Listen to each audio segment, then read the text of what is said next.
Sometime today. Here we go. Here we are. I am slacking. I gotta pick some music real quick. What?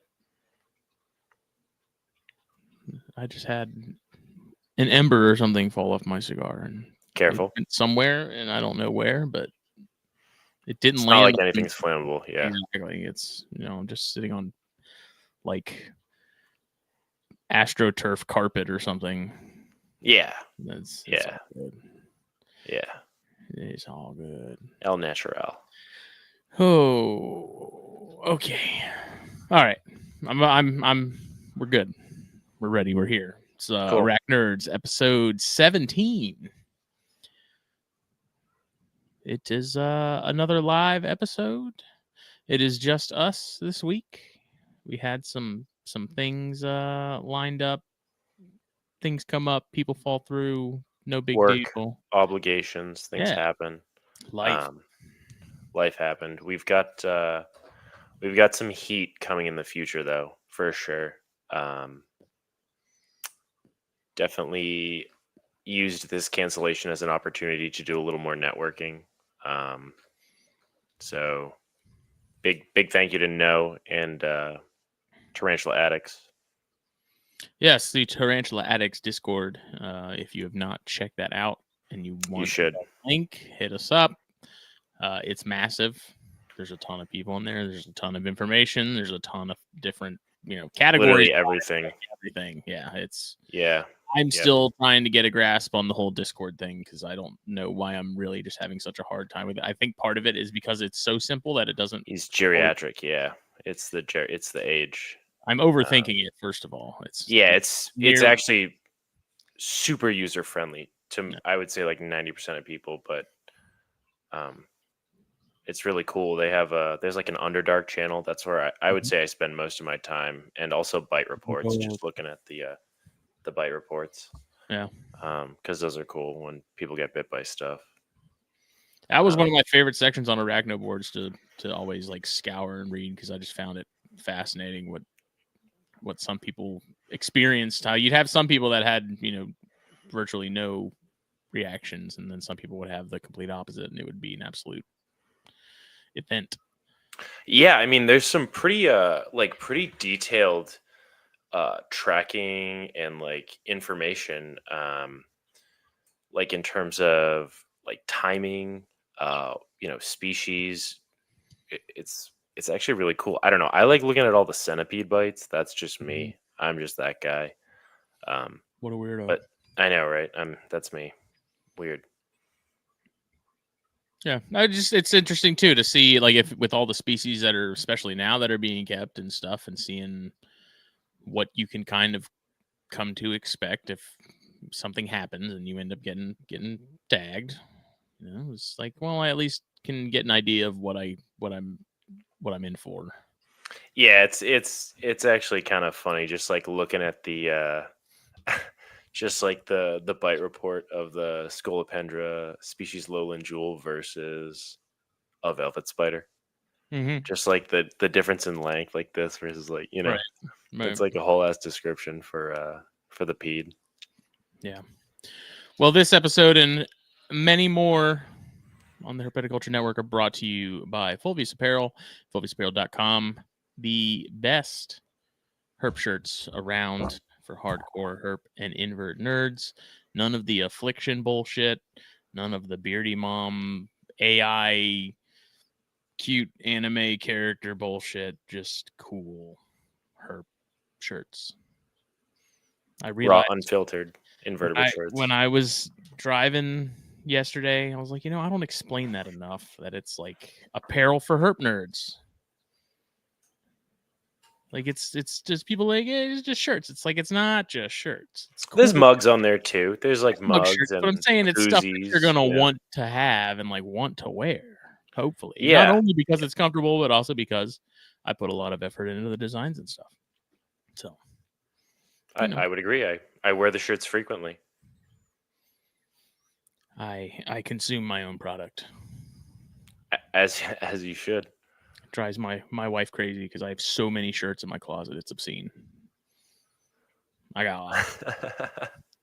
And I can't it's even imagine. hoodie season now too. I don't know how cold it's getting up there, but boy, we're getting like into the 50s at night and in the mornings here, which is a good sign. I'm hoping it sticks around because I like it cold. I don't know about you, but I'm a Yeah, cold man. it's 50 right now here, and it's going to be in the low 40s here tonight. So it's definitely getting chilly, which is nice. Yeah. It's cooling everything down, slowing stuff down. Yeah, I'm gonna be For the most part. cooling some snakes here soon. Probably gonna put one more round of meals and some stuff before I let them Cut it off. clear out, and then get them prepped and set aside, and have a nice relaxing brumation break. Yeah, I mean, I'm probably going to do that with my my kings, and then some of the pythons will kind of slow that down for the waters and the carpet. But I kind of hitting my my big short tail female with some rats right now because I've been pairing her. Are those winter So breeders or spring breeders? fall Okay.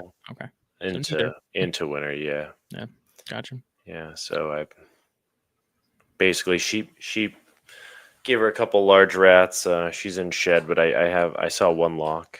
So Oh yeah. once she sheds, we'll throw him back in there, see if he can figure it out. It was his Yeah. first time seeing a woman, and he was very courageous. I was like, well, good work. Yeah, he figured it out very quickly. Yeah. Well, what's new in the invert side of stuff? So I'm still waiting for that lividus female to lay, and I was talking to Dritz about that this morning.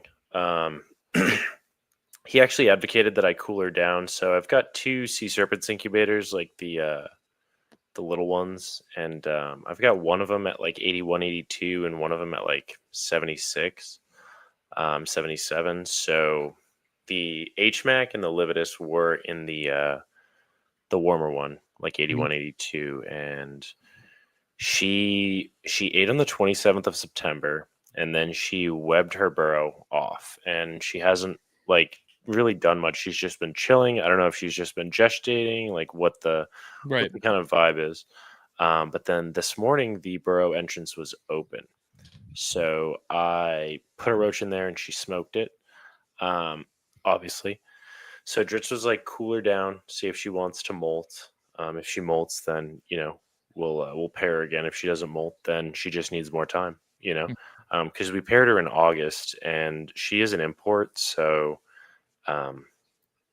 he said in his experience, they don't typically like go every other molt, every molt. Sometimes they kind of hold out for a little bit. You know what I mean?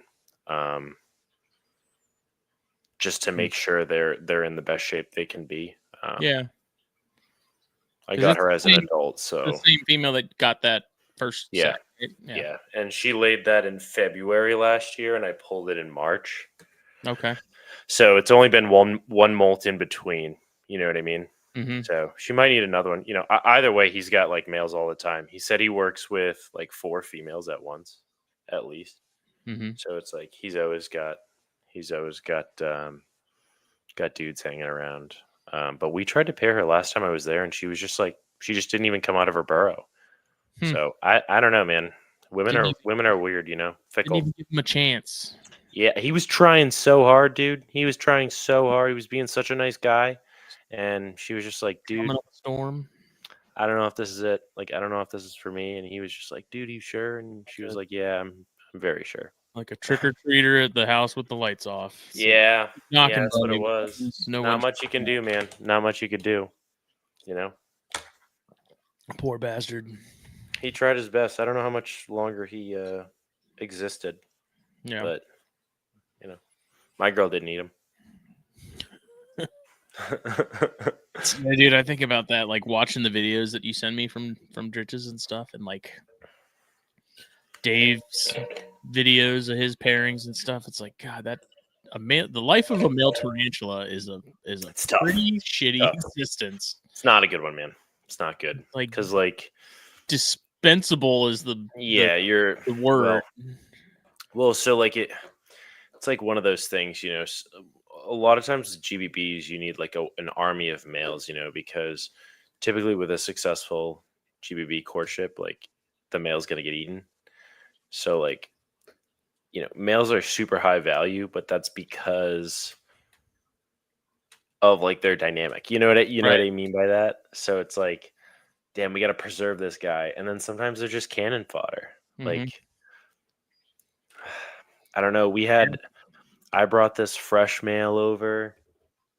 I was like, this Kylobrachi's Discalus to Dritz's, and I was like so excited because his female is so pretty, dude. She's like, I don't know, this big and like this nice, like iridescent black, and like she's obviously awful.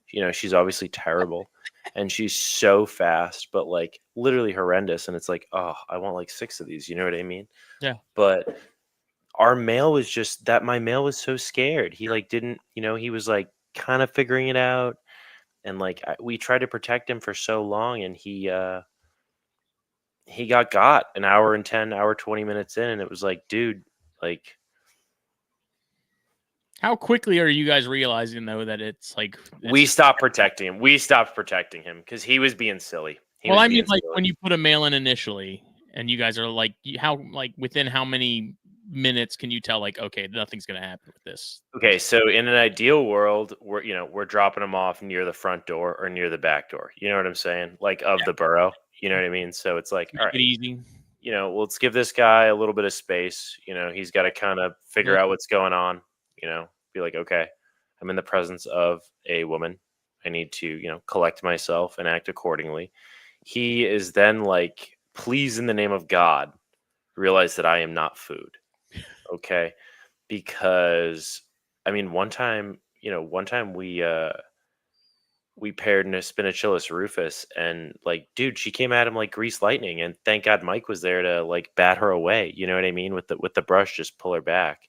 Because like sometimes if they're hungry enough, and you like when they just feel that, it's like boom, Yeah. they're gonna come right out. Same with like Lugardi pairing. Sometimes you'll see them shoot right out. I don't know. Usually it's pretty quick. And then sometimes the females will trick the males into it. They're like, they'll like play ball. You know what I mean? And then as soon as the male is trying to like remove his palps, she'll just like boom, come down on him, and he's cooked. So like he'll just be food for those eggies. I also find it interesting too that I've noticed with Dave's videos and stuff as well. Like there's some males that are just like Some are bold. right in there, make it happen, get in, get out, and then you have the other ones that are again, like you were saying, like very shy, like, oh shit. This Like is turn the lights yeah. down. Let's like whisper. Everyone, kind of breathe in their shirt. Like there's some guys that are a little pee shy. You know what I mean? Mhm. And then there's other dudes that, like you said, they just get right in there, and it's like, Yeah. whoa, whoa. The dude that paired my Lividus, he actually went in the burrow, and we thought he was KIA. We thought he was KIA, Justin. We were prepared to call it, dude, because he just went right in there, and we were like, big dog, I didn't even have a chance to like mitigate this. Do you know what I mean? Like, homie, you gotta like chill. And he was like, then he got her out, did what he did. I saw, you've seen the video, and What a baller. yeah, man, he was a hooper for sure. He was a good one. Some of them, I think they're like, whatever. I'm probably not gonna make it out. Like, let's Yeah, not. I'm fucked anyway. Yeah. Let's go down swinging. You know what I mean? I'm not here for a long time. I'm here for a good time. You know what I mean? Like shit like that. Are you planning to pair your Hattie again? I know you lost your. I lost my big female. I got 2 Oh, juveniles and like 10 holdbacks or whatever. I have a yeah. ton of holdbacks, so just growing stuff up. I'll have Because you lost the male, right? no, Like I lost the female, and then the male I fed to my centipede. that's right. I remember you talking Yeah, about yeah. that. Huh. He was not doing too hot, so I just put him in the thing, and she ate him. So I was like, okay. Circle of life. Yeah, the circle of centipede, dude. You got anything new coming in? I've got some polymorpha coming in. I've got 2 polymorpha coming in from Dritz, and then I think I have mutilins, the Chinese red-headed centipede. So I'm excited to see if one of those polymorpha is a dude, if they're big enough. I have no idea how big they're going to be. Allegedly, they're going to be large enough to sex, but that could mean anything. I mean, what does that mean normally? What do you mean? All the other ones you have to drown, right? I'm going to drown them anyway, yeah. I'm gonna drown all of them. They have to be a certain size in order for you to drown. Well, yeah, I mean, they got to be robust enough for me to drown them and pop their genitals. Yeah, that's Gotcha. what I'm saying. Yeah, Okay. not to be graphic, but that's essentially what would be occurring. Process. This was going to be dude. an episode tonight. Unfortunately, our guest had a little bit I know, cries. Wildness, because it's such a bizarre corner of things. Yeah, you're like looking for spinning organs or lack thereof, and you're like, hey, I actually really don't want to get bit by this thing because it sucks. Could you not refrigerate them? I don't know, man. The ice water puts them to sleep pretty quick. That's kind of the vibe. Is just put them to sleep really quick in like 10 seconds, and then and then obviously you got to make sure they're fully asleep, because then it sucks if they're not. Yeah, it's not my jam. It could be your jam. It could be, but again, I just in the ever waged war on what gets room in my room, centipedes are very low on that list. Would you say they're last on that list? Yeah, those and camel spiders. Camel spiders are pretty cool, dude. They would never do well in my room because I don't have my room's not that hot. But camel spiders are cool objectively. Yes, they look whack, but they're cool. Like, I don't think they look whack. Cool. It's just the constant moving of the chelicerae that just kind of. That's insane, dude. Are you serious? That's bananas. Yeah, we saw them in Texas. Like there were small ones in Texas, and it's like constantly moving. It was like they don't, and when they do like move, it's stupid quick. Like little blurs, little fuzzy blurs. Yeah, it's kind of. Yeah. Just stick to my tarantulas and scorpions and the whip squirt, the white eye. Yeah, the whip squirt, dude. What's good with that thing? Walter White Eye. Walter White Eye. It's good. I mean, it's eaten. It's comes out usually after the lights are out and is kind of hanging out on its bark. I've been meaning to look up and go back and listen to that episode we did with Nick on. I was gonna say that was a crazy episode. Because I don't know how you sex these things, if you even can outwardly, or if it's something you have to. What does the molting process with those look like? Dude, I don't know. Do they molt? Do they just grow? Yeah, they do molt. I just it was on a table at a show a couple weekends back, and I offered the guy. I was like, "Hey, I'll take 20 cash for it," and he said, "Sure." And I was like, "All right," because I've never kept one before. Mm-hmm. But I remember talking to Nick, and I was like, "Okay, I should probably give him a shot." And it's cool. I mean, it kind of just exists. That's sort of it. Watching it eat is pretty dope because it just grabs. It's like a ninja. Yeah, it's like a ninja. Yeah, they're badass looking animals. They're super cool looking for sure. Cracks me up that they look as gnarly as they do, and they're like completely benign. Yeah, you could hold it like no problem, easy peasy. Yeah. Yeah, the only thing you worry about is they're so when they really want to move, they're quick. So yeah, where are those native to? The one I have is a Central American. Okay. But there's, I want to say, I have a book, an arachnids book, that has a whole section of each, of the family of arachnids and stuff, and they have a whole sort of chapter in there. And I want to say they said there's like 150-ish species across the world. Whoa, okay, that's it's yeah, and I mean that book is a handful of years old, so it's probably changed since then. It may even be more now, but yeah, it's a diverse group. I mean, they're all the way from they have them in Florida too. Like there's a species in Florida, but like the Americas, Africa, Asia. They're worldwide, but they're cool. They are pretty cool, but I also wonder, like, what the hell does a courtship look like? Like, I don't know. I'm just thinking about those It's little buggers. actually Like, very similar to scorpions. So they oh, they like do that like they shaking lay a thing. spermatophore like a scorpion does, Okay, and they pull the okay. female over that spermatophore like a scorpion does. They're just on the whole like family tree of arachnids. They sit in such a weird spot, and I'm honestly not even sure where they would sit on that. I just know that it's like, they do behavioral things that are a lot like spiders. They do a lot of behavioral things that are a lot like scorpions. So it's like they're this It's like odd in between. Yeah, and they're just they're like something from another dimension, dude. It's really it's like really interesting. some alien shit for sure, dude. Mhm. I could not agree more. I had what did I have? I didn't have a whip scorpion. I had a vinegaroon for a little bit. Vinegaroons are cool too. Dude, I gave it to Dritz, and it's still just like vibing in his basement.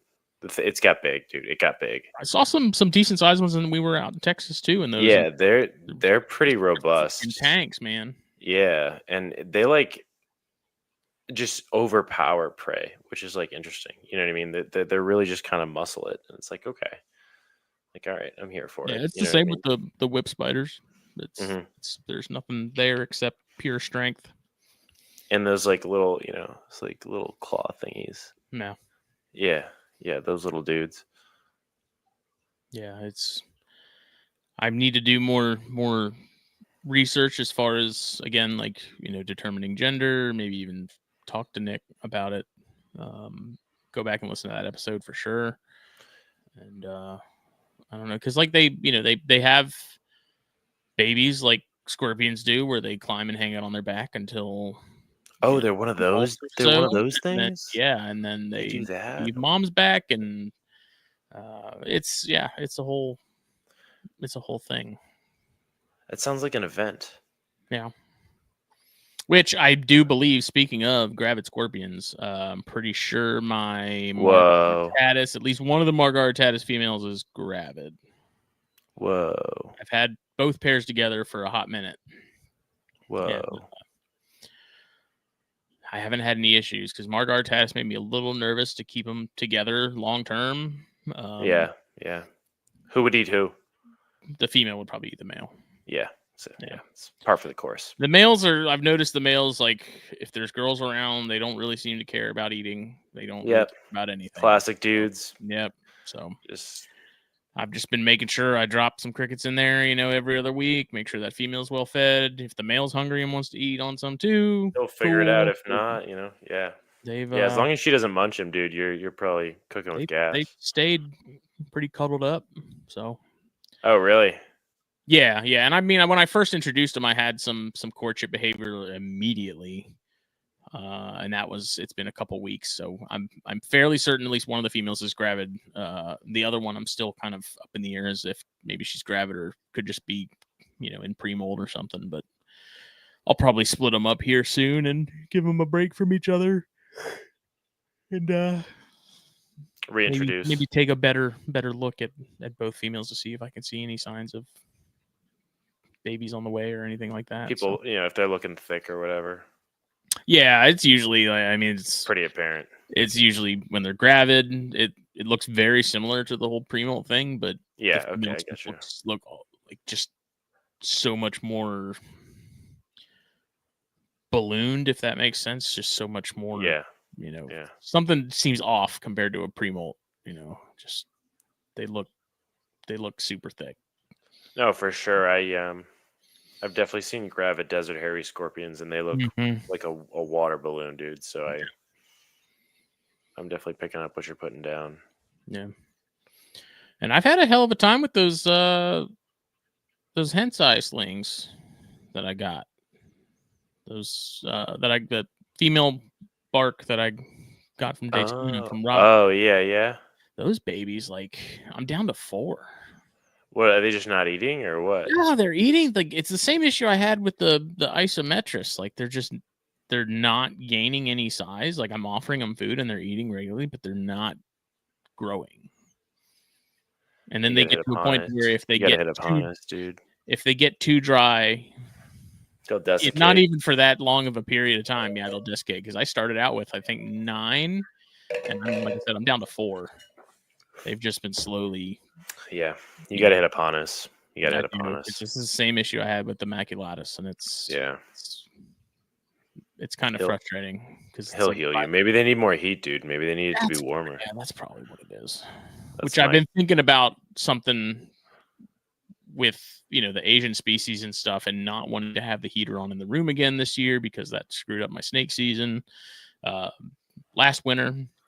But figuring out a way to set up in one of the racks or something, like I was gonna say, if you could just slot, take out a bin and just let them have one of those like slots or sit, 2 slots in the racks, and then the younger stuff, younger Asian stuff, even the brackies, keep them a little warmer and hopefully sort of help them. So you could even get like a just like a big tub and get like an RHP or something, screw it to the top of the tub and make like a little DIY incubator.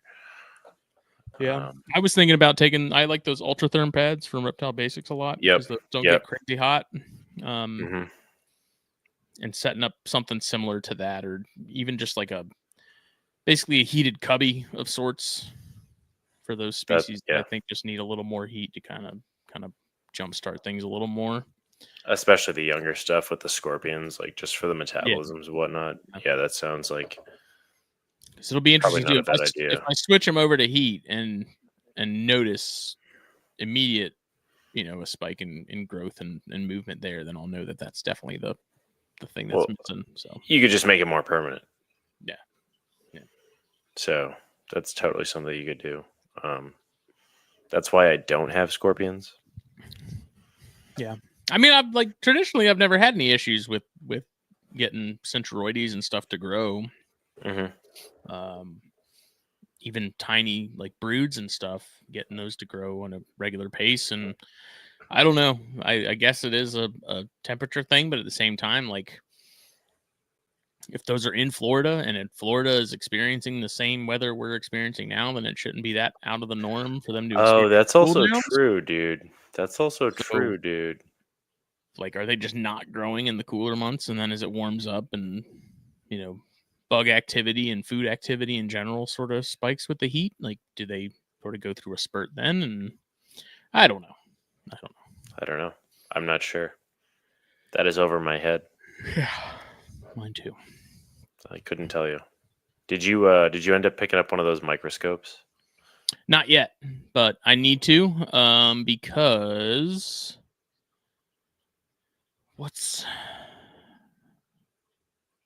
I have something on the verge of molting soon that I'm like, I need to get that microscope to. I can't remember what it is. I feel like it was like some sort of brachypelma. If I was to, it might have been. I have the 2 erratum. Those just molted within the last like 3 weeks. So those it's before they molt again, but probably 2 years. Maybe it's the I think it's my Alba striatus. Oh yeah. Those aren't like the 3 of them aren't. They're not tiny, but they're juveniles, and it would make life a little easier to be able to use a microscope for that. But yeah, I have that one you sent me that I'm eyeballing. I'll probably grab at some point. Because there's some they're pretty affordable, dude. Like you can get some. The one you showed me was like $70, I think. Yeah, and it had like those lights and shit. I was like, wow, that's just like working with those New World species that take like a million years to do anything. I totally would understand the benefit of of having that. You know what I mean? Well, I've got those 2 Achaia, and I don't know what they are. I had one of them molt, and over the weekend or earlier this week, I grabbed the molt, I hydrated it, I got my jeweler's loop out, I got some skewers to help sort of flay it out, and so I could see it better. And it just, like we were talking about with Andrew, man, like those Asian stuff that just doesn't need the thick cuticle that the desert stuff does. Like it takes so little to get for those things to tear and to just be done. Yep. Yeah, that's why I don't have one, man. I just kind of wait it out. If it's a male, I'll just like cup it, bring it to Dritz. He'll figure it out. Mm-hmm. He'll send it to where it needs to be sent. Yeah.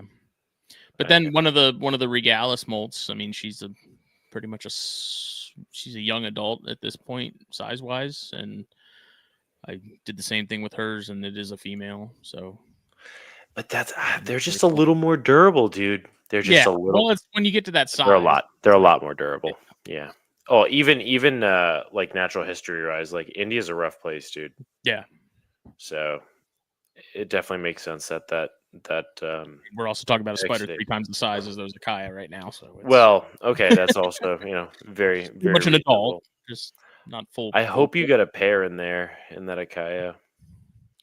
I hope so too. I mean, I'm not going to be upset if I got to buy more of them, but yeah, no, such a cool genus, dude. Formicocylus is sweet. Yeah, now that I've got all those hatties.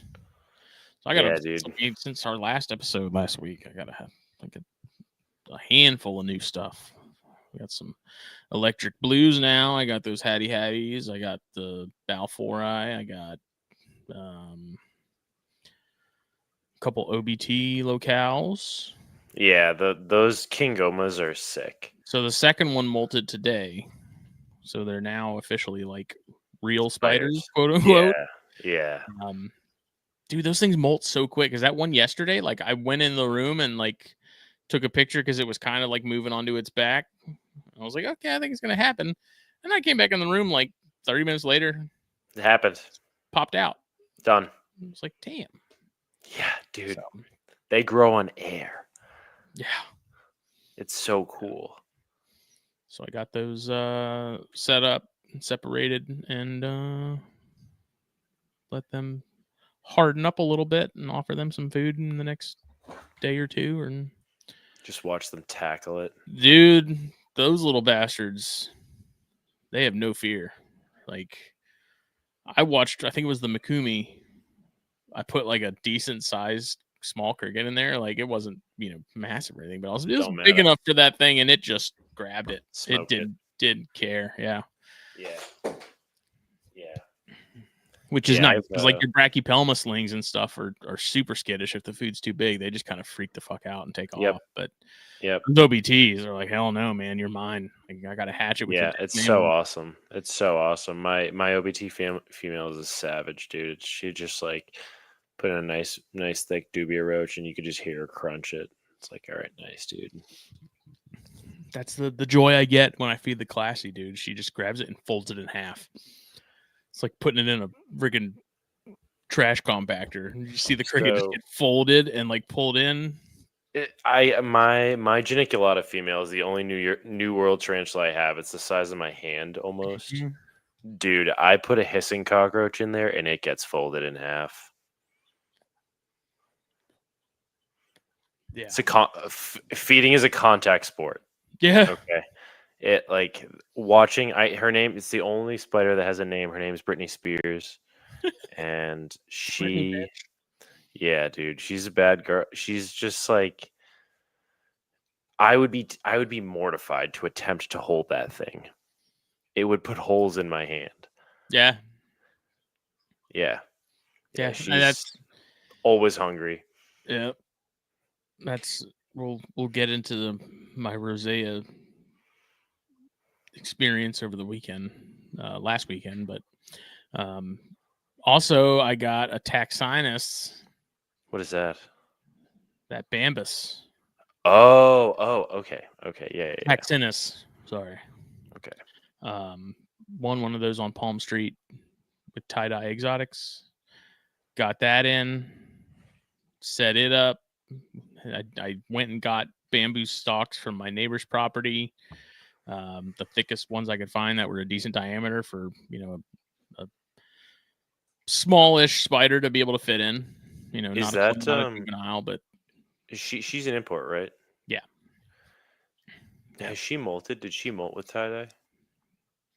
I don't know. It's still got sort of I don't want to say like scarring, but like the bush skin. On like the carapace.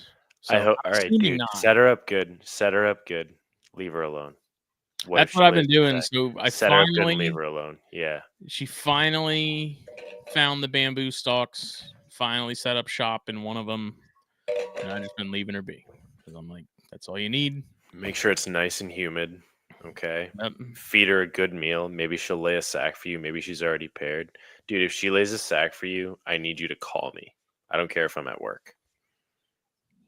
If that was I mean, if she was, though, wouldn't there be signs of gravidity? Dude, I had no idea with my lividus. I literally showed up one day and she was holding a sack, and I Really? yeah, I shit a brick. I shit a cinder block. I don't even. This one isn't even really technically sex. Ty was like, at this size, if it were a male, it would probably be pretty obvious. But dude, they're pretty small. They're pretty small, Justin. You would know because when you see the ads on like Underground and stuff, they're like average leg span of like 5 to 6 inches, and yeah, I'm like, no, that's not. No, sir. I've seen a mature female that's been paired. They're not that big. Yeah. You would know if it's a dude. They mature small. Trust me. Yeah. Okay. Well, I'm like pretty dang sure. We'll see, because that species is just absolutely fascinating to me. They're banana land. They're on the list. They've been on my radar for a while now. Mm-hmm. So for anybody that's not in the loop, it's Texanus bambus, which is the bamboo earth tiger. It is a species that is only 3 years known to science. It was just discovered in 2022 in a Tak province of Thailand, and it's a species that sort of is exclusive or specialized habitat to bamboo stalks and things. And they're really cool looking. I love there's something about like banded legs on stuff like those that. Knees, like, dude. Those knees. Like those and Avicularia rufa and like your OBTs, and like there's just something about that I just love. The bands on the knees, like those lines are just I feel like bambus have the best ones out of all of them. But it's set up. There's an angry little spider though, dude. Yeah, she's gonna be like that, dude. That's Which awesome. Is fine. Like that's fine. Like I love that. I don't have an issue with angry spiders. I just found it funny, like how worked up that thing was getting. Like she was literally like laying on her back, like on the moss on her back, like ready to go. She's gonna protect herself. Yeah. And really only slapped a couple times, and then like actually took a chunk out of the brush, or tried to, and like so it actually took a good bit of pestering to get her to even like do something. It was they don't want to engage if they don't have to. Like really any spider would like to avoid engaging. But I mean they will if they have to. I was checking on my HMAC female yesterday. She's in that warmer incubator because she was paired, and she hates me. She hates me big time, dude. She would engage. Well, that's it. I mean, going back to the heat thing, like that's another species, especially with that one being wild caught, that I want to probably get a small, if I can get my hands on one of those smaller RBI pads and just have a pad for that, just to get the overall ambient temp up in there. Because I mean, we're talking Thailand, which I looked up the weather for Tak province on Google, and is pretty damn warm, and it's pretty damn humid. Yeah, I was gonna say it's humid and warm. 90s. I think the humidity lower end was like 60%. So Dritz keeps his bambus right next to the humidifier in his room. Really? Yes. Yeah. And it's in the warm part. His spider room, it's like a basement, and it's like 2 rooms. And the smaller room is significantly warmer than the larger room. And so those bambus are in the back corner where it's warm, and it is very humid. Yeah. Well, it's the entire floor of her setup is moss. It's moss, yeah. And then I put a pothos cutting in there too. It looks good. I don't know. No, I thought it looked good too. I mean, she's definitely going to use that moss. She might even take it and use it with webs. So, well, I got that one, and then I happened to be lurking on Tom Saxon's website, and he had a small 1-incher for sale. It was the only one he had left, so I went ahead and got that one, but I'm not going to have that until I think like next week. He's on vacation. He's in the Philippines, I think, right now. Oh, that's awesome. Checking out some really cool stuff. So whenever he gets back, it'll get shipped, and then I'm in the process of trying to get my hands on a third one, possibly. Still nice, dude. Have a group. Nice. Nice. Those like the those are classy, super man. cool. I'm fully willing to give up some other stuff to get more of those and put a little more focus and emphasis on them. And Those would be a cool shirt as well, Justin. Just yeah, good I idea. thought about it. I was thinking about it today, and I just wonder, like, those might be a little too dark. no, just too niche. Like, there's not a ton of interest in them from what it seems like. Not Like when I yet. see them on people's Not yet. websites, no one seems to be snatching them up. I think I was the only person that even bid on the one on Ty's stream. Really, dude? Oh, people Went are unpunched. uneducated. People don't know. They don't know. They don't know the cool stuff. Then Because I That's on got them. it off Ty's auction for $60, Yeah, that's. and I was like waiting for someone else to like, because that was the one thing push I was that. waiting for, and it's like as soon as it popped up, I was like, I don't know how much I got to spend, but I'm winning it. Yeah, I was the only person that did it, so I was like, Yeah. $60. I was like, fuck yeah, dude. awesome. That's a. I'm That's not a mad good about that price, dude. That's a pretty dang good deal for a Bambus. Yeah, Yeah. I bet you that's a female too because of the size.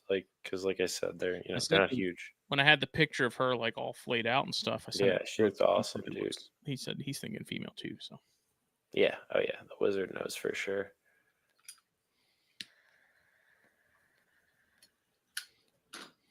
that Bal 40's dope.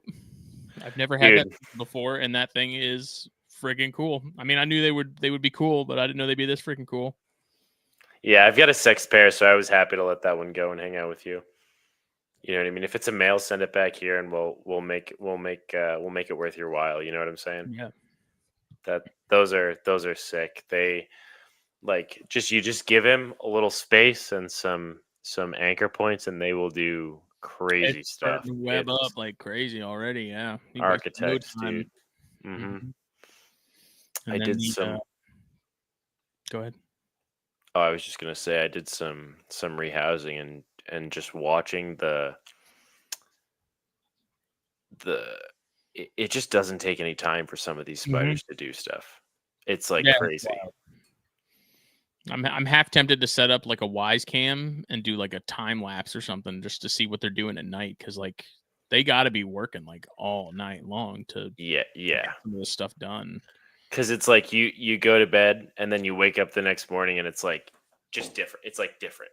Like the whole thing is different. Yeah, I rehoused that Velocipede, that Homothymus female I have that Tritz gave me. She's big now. That's a good looking animal. Justin, she's big. And she hates me. Oh my God, she hates me.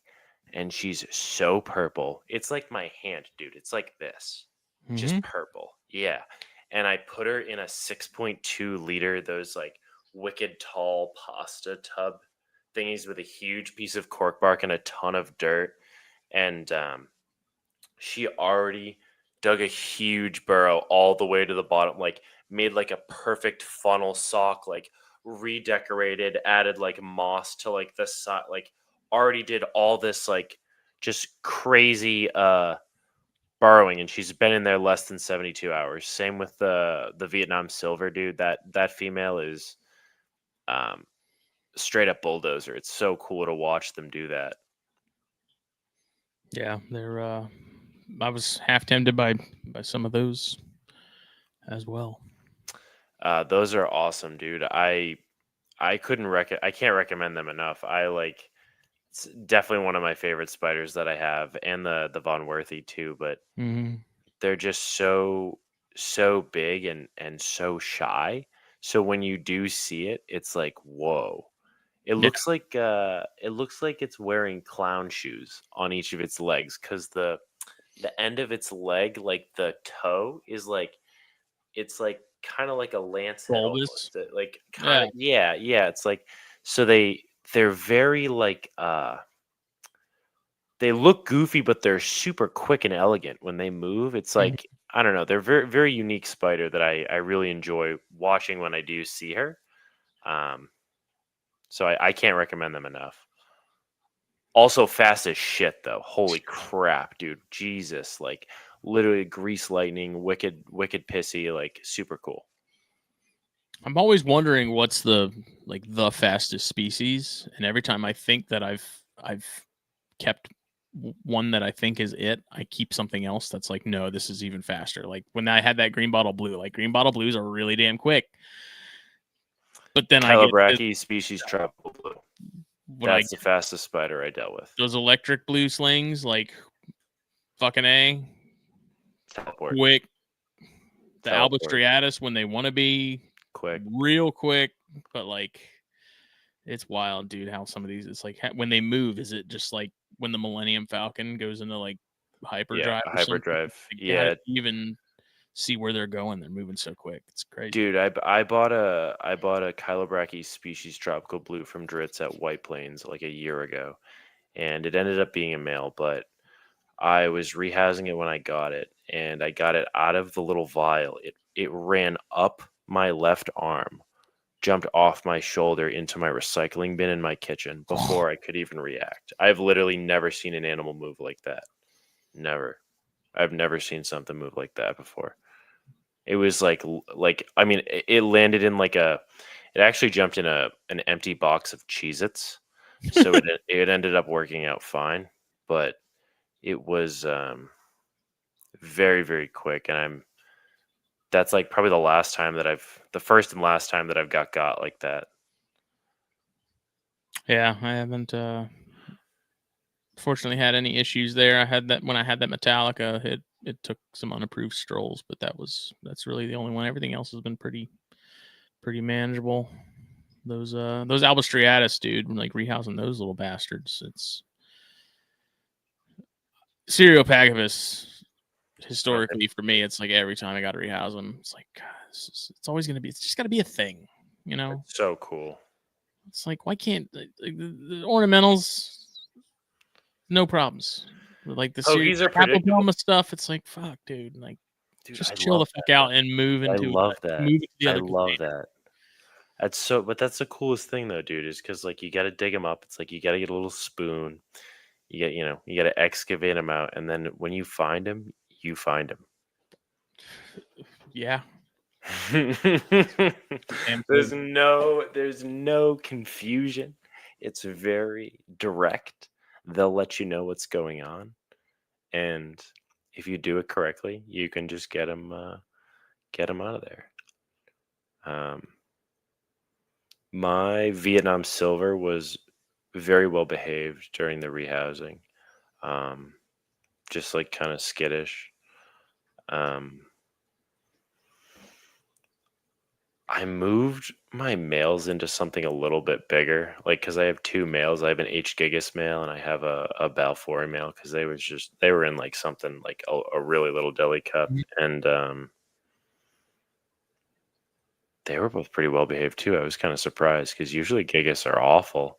Yeah. Like the female I have is literally she's like she's always underground, and I'll put something in there for her to eat, and it's like a hand shooting out of the ground, and it just grabs it and then drags it back in. It's like these giant, like brown legs just come out of the ground, grab it, and then just drag it.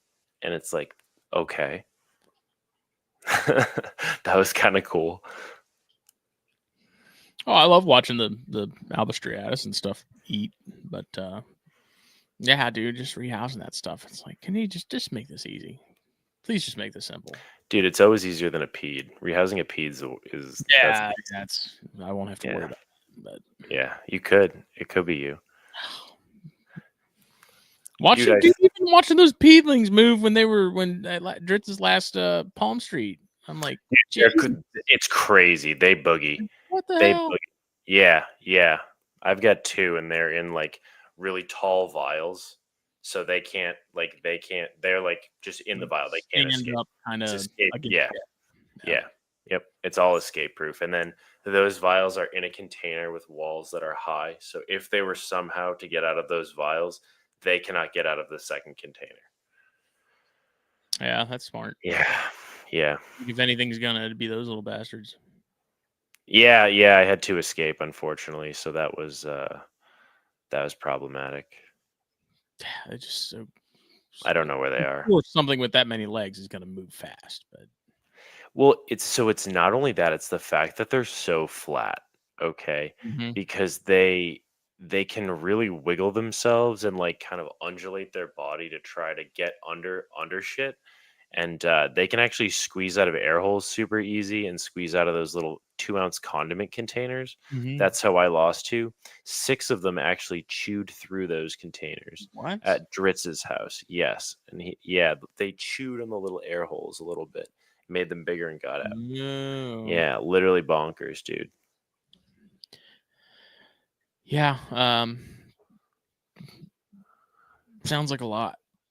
Yeah, yeah, you just got to use tall stuff, gasketed tubs, Hard plastic.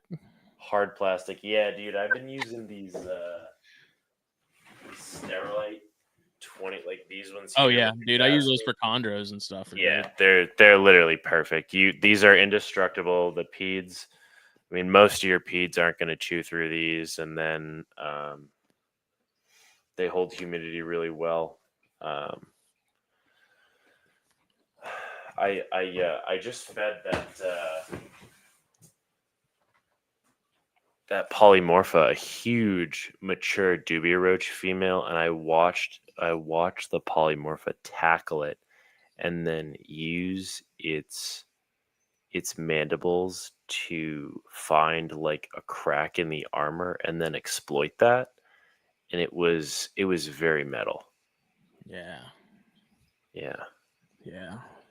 I think about that too when I'm feeding crickets. I'm like, this kind of sucks. Like you think about it.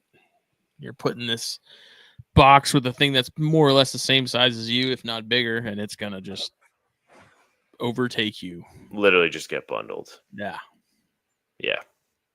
And there's not much they could do to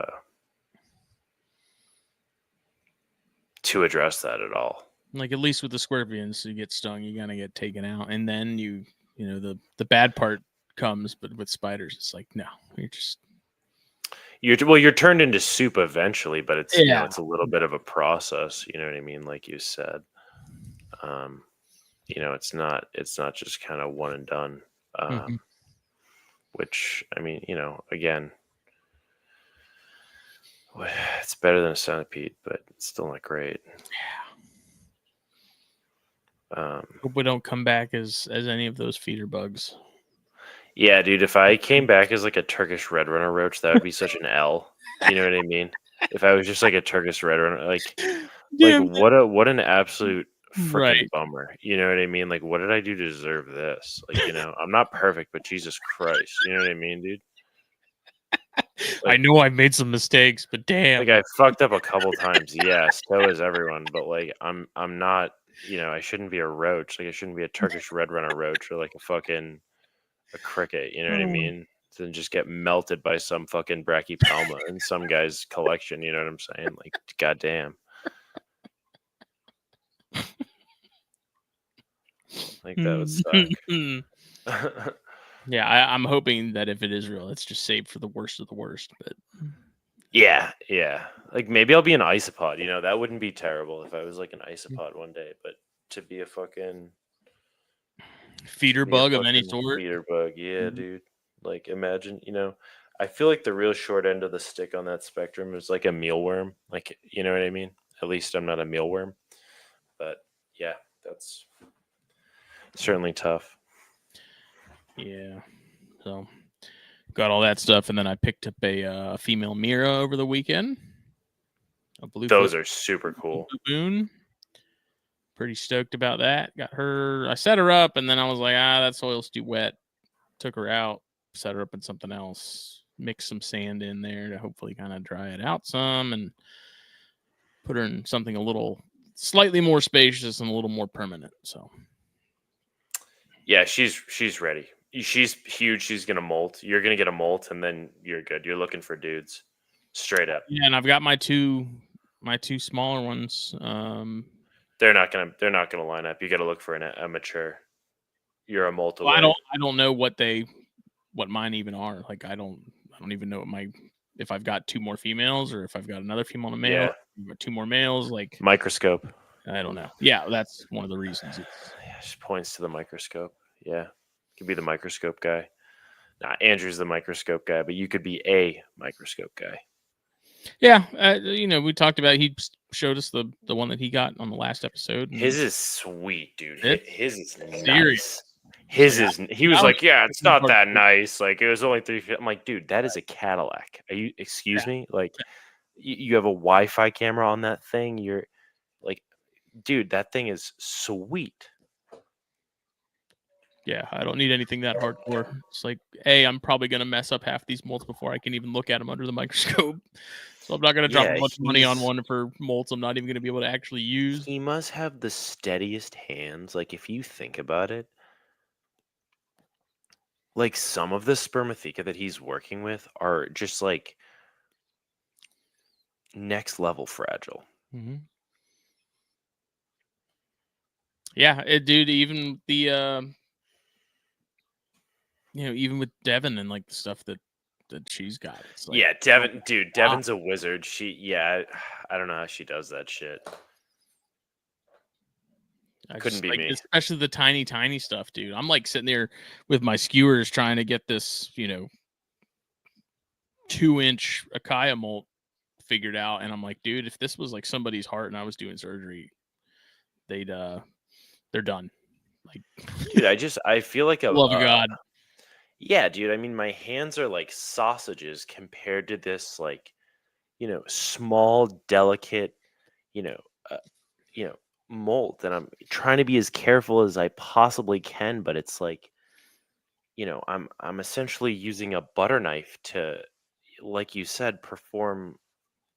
It was really frustrating because the molt itself would not, like, the part that I really needed to be able to look at would not unball. Like, no matter how much time I left it soaking, it would not, like, open up. And so, like, of course, as I'm sitting there trying to open it up, and you pull it out of the water, and it like immediately like all like folds in on itself, and I'm trying to do it. Just I got so much nicotine and caffeine in my system. I'm like, this like I got BP or something, dude. I'm just like a resting tremor. You're like, oh my god. Yeah.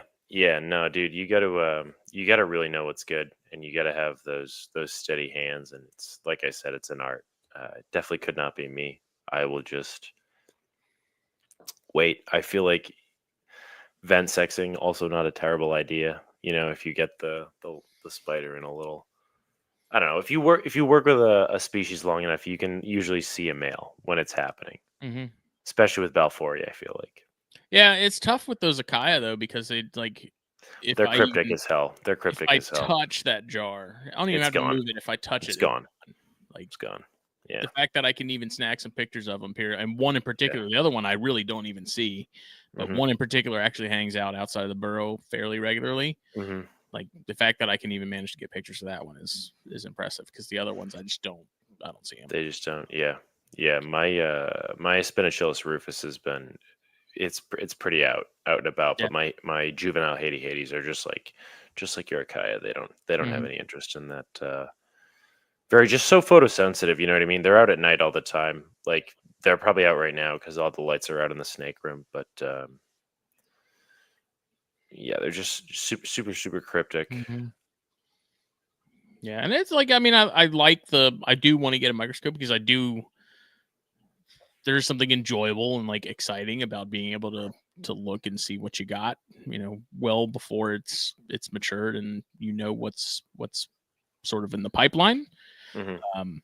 But yeah, it's just one of those things where it's just going to take a lot of practice and a lot of ruin molts to get even semi decent at it, and it's whatever. For $70, a decent little microscope isn't that big of an investment for sort of just bullshitting, more or less, Well, and again, if you can get good at the the more the thinner old world stuff, those new worlds they're gonna kind of be a shoo-in at that point. You know what I mean? So yeah, that'll be nice. Just because it's like Andrew was saying, that exudate on the new world stuff is much more robust. When you're talking about those brachypelmas and those aphonopelmas and stuff. Yeah, that tiny Chalcodes You might not see it as an adult in your lifetime. I may, hey, I may not, but That's okay. I told you how, like, when I got that, it was in like one of the regular size. Yeah, Right? yeah, and you're I'm like, where is this? I'm like, I was expecting, to be like buried a little bit and to be, half a inch spider, yeah, and I'm like, yeah. that's cool. And I'm like looking for it. I'm like, I saw something move. I was like, what the fuck is that? I'm like, oh my god. It's like this thing is literally. So I got those Kigoma slings right from Dritz that weren't even really like actual spiders yet. Yeah, they weren't even spiders yet, And they're those ready to rock. still bigger than that Calcody sling Yeah, was and they've already molted too. by a decent margin too. Yep. Yes, sir. I was like, that's ridiculous. It's Banana Land. I don't even really know how to say it other than that the fact that it's Banana Land. And that little Calcody sling is an absolute beast with food. Like, it eats every damn time, and it's to the point now where I'm like, I'm not feeding it because it looks like it's about to fucking explode. I was gonna say it's gonna take a year and a half to molt. Yeah, I'm like, I'm afraid that you'll bump something even slightly sharp and just explode. Yeah. That little bastard is a little hard ass though. He's got character. It's a cool little speck. Now that is one where I think you would really, really benefit from the microscope, even more so than the Brachypelma. Yeah. Black got some elegans, and those are tiny. Too tiny for me. Stay tiny. And I don't mind the dwarf stuff at all, but it's like the dwarf old world stuff. Yes, yeah, I'm here. Now we're talking. But then you talk to guys with like heterothele and stuff like that, and they're like, dude, the first episode we did with Dylan, he was like, I like those. I like Villicella and I like Gabonensis a lot, but those slings are so effing small. I want to get some Villicella. They're really cool. I've heard a lot of good stuff about them. Dude. I had 2 in the cart with the Bambus from Tom, and I ended up taking them out. I was like, I don't need to I'm not going to spend money. I'm not going to spend a bunch of money. I'm not going to do this. And I was like, let me save myself $40 and not like at this point, does it even matter? No. So I'm going to again at some point because I really like the Gabonensis. I have not had those, and Dylan has some on his. They're really cool. For sale. They're really, really cool. Dude, just such a cool genus. Yeah. The amount of tabs I'm keeping open on who has what on a regular basis it's dangerous. Borderline stalking at this point. Yeah, I want to get some of those LSD Earth Tigers because Dritz has 2 females, and it's like, damn, if I could somehow drum up a male, like getting LSD Earth Tigers I would be a happy Phil. You know what I mean? Yeah, those are pretty dope looking, dude. That's one of those ones I feel like in order to truly appreciate it, you have to see it in person. Like you can look at pictures all day long and they look cool, but it's like until you see it's like the Vietnam Silver. It's like the Vietnam Silver. Yeah, Vietnam Silver is one of the coolest spiders I got, dude. That thing it looks AI generated. Mm-hmm. And she's mean too, and I kind of love it. Just imagine seeing those in the wild, though. Like, dude, I'd be like, "What the hell, dude? Like, metal bug? What's the liquid metal dude from Terminator? Was he a T? Was it the T-8000? Yeah, dude, one of those, but a spider, dude. Like, what the hell? It's wild. The dude, those electric blues, man. That's another I have some. Dritz sent me some. You sent me some. And like I've seen them, you guys have some. I've seen a lot of our friends have them, and I've seen them online a lot. And I'm like, they're cool. I'm just so conflicted because it's like they're pretty, but at the same time, they're really not. Like it's so bizarre that you can have something that's ugly and pretty at the same time like that. So what I will say is wait until it's the size of your hand and waiting at the entrance of a burrow, and you open the thing or you open the cage and you flash the light in, and the blue is literally so bright, and then you give it a dubia roach and it is obliterated. Then you'll be like, wow, that's really cool. I feel like I'll be there in no time. Probably yes. They grow very, very fast. Even the males get massive. Mm-hmm. And it's like, whoa. Like, this is a big dude. And they're so leggy too. The males are so leggy. They're just long boys. Long boys. My male apophysis is in pre-molt right now because I haven't seen him in a handful of weeks, and I'm anxious to see what he's gonna do. Every molt, that thing like doubles in size, Dude, that thing intimidates and me. it's already big, and Yeah. it's about to be really big. Yeah. And as much as it hairs, like I want to be able to send him to Dritz, and I want to be able to him to get used, but I'm like, that is one spider that I am not boxing up. It's not worth the hassle. Not getting Just get a covered in female. hairs. You're gonna have to get a female. I know where I was at. It was like, I was gonna say, let's go the other way. but I'm gonna tell you, you're gonna have to get him in the box with her. Yeah, and it made it. I've also kind of come to the conclusion too that he's just. I just have him for the enjoyment of having a big. Yeah, Spider. I've had him. If Yeah, I he's cool. end up with a female or whatever, like it's not that He'll big. be okay. He's just cool. Yeah. He's cool as hell. I mean, they're super cool, but there's also, there's a reason I don't have them. Because if that was to get in my eye, dude, I'd have to call out of work. With your own patience.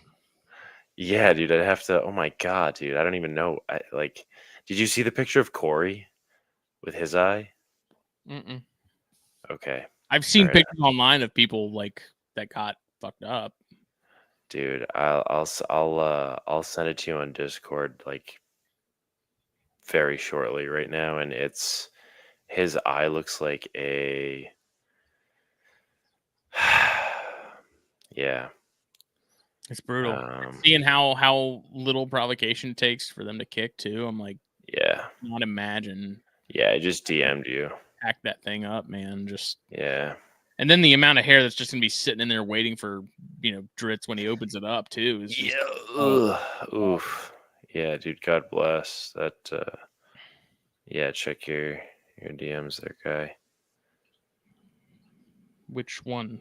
Oh wait, there. Discord. Yeah. Jesus. Yeah, dude. Yeah, hard pass. Yeah, dude. That's what I'm saying. When we paired those, I literally was like, "Holy crap! I need to not. I need to not get sprayed here." Yeah. Because it's also like they're like almost the size of small dogs. I know that sounds weird, but it's like facts. You know what I mean? Yeah, it's been cool to watch that thing grow up from a not a sling, but a little juvenile, and being that big around to still being young and small and being the size of my palm, and now with It's gonna be big molt, now. Gonna be like I just see a leg usually after that molt. I'll just see some leg sticking out and I'll be like, oh my god. Like I can tell just from the amount of leg I'm seeing how much it's yeah. holy shit. Yeah. Yeah, it's like an absolute beast. I got it in a 10-gallon right now, and I'm like, buddy, if you keep going the way you're going, You're gonna need a 20. Yeah, I was gonna say, dude, you're gonna. But and then, how do you even rehouse that thing, dude? Like a 5-gallon bucket. Like full PPE in a 5-gallon bucket, dude. Yeah. They're fun though. I understand the appeal now of the giant brown spiders though, because of that one. I'm like, at first I didn't really get it. I was like, yeah, it's a big spider. That's cool. There's a lot of cool big spiders, but there's a lot of, And then after getting this one and having it and just seeing how much personality it has and stuff, it's like, okay. Yeah, they're cool. I got it. Yeah. They're cool. I don't know if it'll ever be something that I have, but I can appreciate them. Mm-hmm. Yeah, the Petco closest to me has a Sturmy. Uh-oh. And that bicolor atom still. And supposedly tarantulas are half off this weekend. but I'm not gonna do it. Sounds dangerous. I'm Man. I not. don't Yeah, know. I'm not gonna. I won't. I gotta control myself. As Also, best because you can. the Columbia show's coming up, so Yeah, that's. Oh no, dude. More Bambus. maybe I don't. I am sort of like with the classy. Like if I can, I'll trade whatever I need to trade and do whatever I need to do. I don't know I care how many feet picks I have to send. Get my hands on them. Yeah, what's I just find the Bambus thing, dude. I just find those fascinating. No, the behaviors are also incredible. Yeah, I just realistically, in the grand scheme of other spiders and stuff and how they look, like they're not really anything that would stand out particularly. But They're so me, niche. They're so to niche. me, just the natural history of stuff Yeah, at this dude. point with my age is like what draws me more towards a species now. than Okay, anything else. okay. It's just like Histocrates gigas. So many people are like, Phil, why do you really like Histocrates gigas? The natural history of Histocrates gigas is cool as heck. Okay. They're badass as shit. Okay. And they're angry African dirt spiders. See, but if it was between those and like Pelanobius, I'd probably go with Pelanobius. Okay, dude. And you know what? I like Pelanovius. I love Pelanovius. I don't have any problems with Well, Pelanovius. But what's your elevator pitch on Gigas? dude, for some reason, I really just love him. I went to a show and unfortunately I got a female with DKS and she passed away. But dude, for a little bit, she was a wicked cool spider. And I had a blast. And now I've got Like it was just like what was the appeal to you like with keeping them? Like what was like okay, these dude, are they're really cool. I want more. they're huge. They get huge, okay? Mm-hmm. The way that the legs sit, like when they're all splayed out, you know how like the lead legs on the fossorial tarantulas look a certain way? I don't know. They look super classic to me. And then they're also just like the attitude, like I said, the natural history where they live. They're like amongst like crocodiles and shit, dude. You know what I mean? Aren't they like They're living near riverbanks and rivers shit. and stuff? Yeah, yeah. Like they're in it. Like they are straight up in it. Like they are badass. I have a sexed pair from the Wizard. They were a gift. I'm very lucky to have them. My female is 2 molt cycles ahead of my male. I've been timing them perfectly. I feed him once a month and I feed her as much as I possibly can. And when it's time, it will be time. So there was uh, another dwarf species that I've seen sort of in passing online, but never really paid much attention to it. Okay. But then ended up because Kyle and Adam at Caveman Reptiles had one.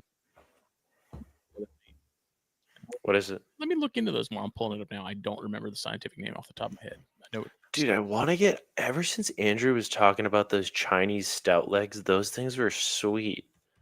Dylan, I don't know if Dylan's still breeding his or not, but I remember when we had Dylan on, in the first 2 or 3 episodes, that was one of the species like we were talking to him about specifically. Yeah, spiders. They are pretty dope, dude. They're so cool. Oh my god. Now, if I could just remember my damn alphabet. I'm going the wrong way. My god. HIJKL. Whoa. Look. Oh my god. There's so much cool stuff here. It's the Kokiana brumipes. Yeah. Little dwarf pink. Mm-hmm. I was looking at them. I was like, okay, I'm pulling it up right now. It's like these are. I can get on board with these. Hey, whatever's clever, right? It's a pretty little spider. It's like a miniature classy. Maybe that's why I like it. No. Who are you, classy? No. Yeah, I know, right? I never would have guessed that, dude. Although some of the purse whip spiders are pretty cool too, dude. That Hannes has been talking about. Dude, They have some we don't weird. have those down here, but there's a species upstate, and those things are hard fucking for. Yeah, man, they're just like so wonky looking with like their fangs and shit. Yeah, I It's don't like, know. It's what the heck? just a pretty little spider. So And some of those the are trapdoor kind stuff of on the too. radar. What? Some of the trapdoor stuff is crazy.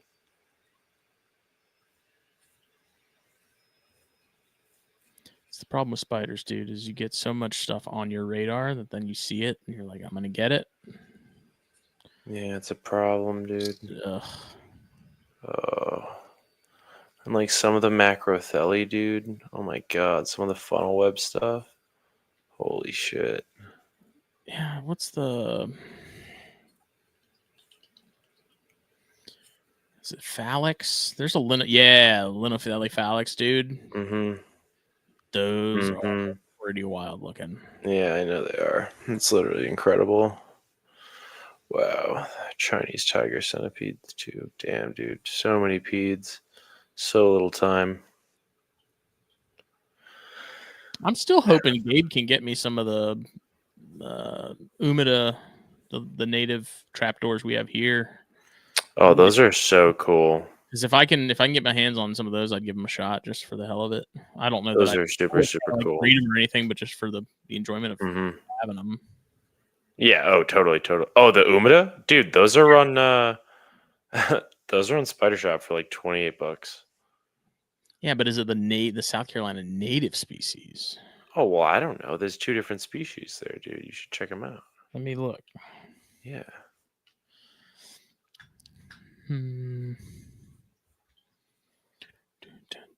Yeah, this is so bad for people like me. Like the Hynum, the Chinese tiger centipede. Like, are you kidding me, dude? Those things are so freaking cool.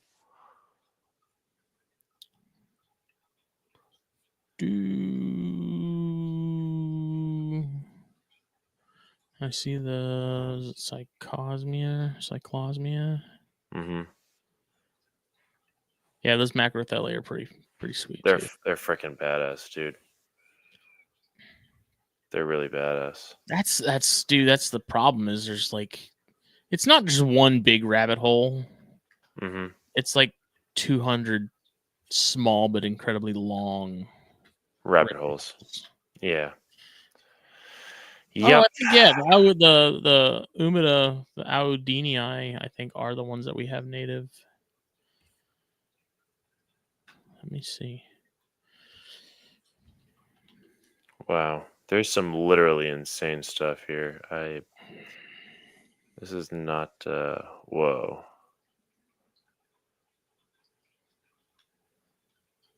This is my goodness. What are you on, Spider Shop? Yeah, and it's so bad. Umidia. Oh, this is so bad. There's so many cool Cereopagopus, Nandep, Minax, Fongna K Bang. Yeah, This is see, terrible. I didn't know that they even had. I never look in the true spider sections of any of these websites because or other spider sections because it's not a true. That's where all the centipedes are, Justin. Yeah. So where else would I be? Do you know what I'm saying? I don't know. Yeah. Silly me. Yeah, come on, man. Figure it out. Oh yeah, the Gabonensis, dude. $26. Yeah. Wow. I do. Sanchez asked if we ever browse Tarantula Canada, and I have not. But I do know they're kind of like one of the big hubs for some of the newer stuff Tarantulas in coming Canada. in. Yeah. Oh, okay. Yeah, some of these like stout-legged tarantulas from like Vietnam, China, like they really, I don't know, man. Really rustle your jimmies. Yeah, they really sprinkle my donuts. Like how you said that in the chat, and Hannes is like, I'm learning so many American slangs. I'm like, Yeah, nobody dude, says no, sprinkle my donuts except for I literally am just cooked and just say the dumbest shit. And Hannes is like, "Oh, English," and I'm like, "No, dude, don't listen to me, buddy. Don't say this shit around your friends, like, please." Okay, let me be stupid on my own. Yeah, this is Centipedes bad. really pump my nads. Okay, all right. I didn't say that, but yeah. I could just imagine Hannes like the next time he's with his friends and stuff. He's like, Pump my these nuts, yeah. really sprinkle my donuts, and all his friends are like, what? What the fuck is this guy? No, it's something the Americans say. It's an American Yeah. slang. Oh, yeah. Like what? Oh, dude, I want to get some Everdye too, dude. You ever seen Everdye? Dude, y'all have gotten me on the Flamingo Kylus. I mean, man, they're like, pretty. The Akai I They're love, pretty cool. they are. They're pretty cool. I don't know. Don't give Keller ideas on pump my nads. Yeah, that's probably true. He's asleep now, though. Yeah, His bedtime was his like an hour and a bedtime. half ago. Wow, this is so bad, dude. There's so many things that Yeah, I Ever just Ready, the wow, Zara, Selena Tropical Cosmia, Cola, Javanensis. those are cool. Yeah, I got a Selena Cosmia Obscurus also from Dritz that is so cool. Wow, they have Rufalatas too.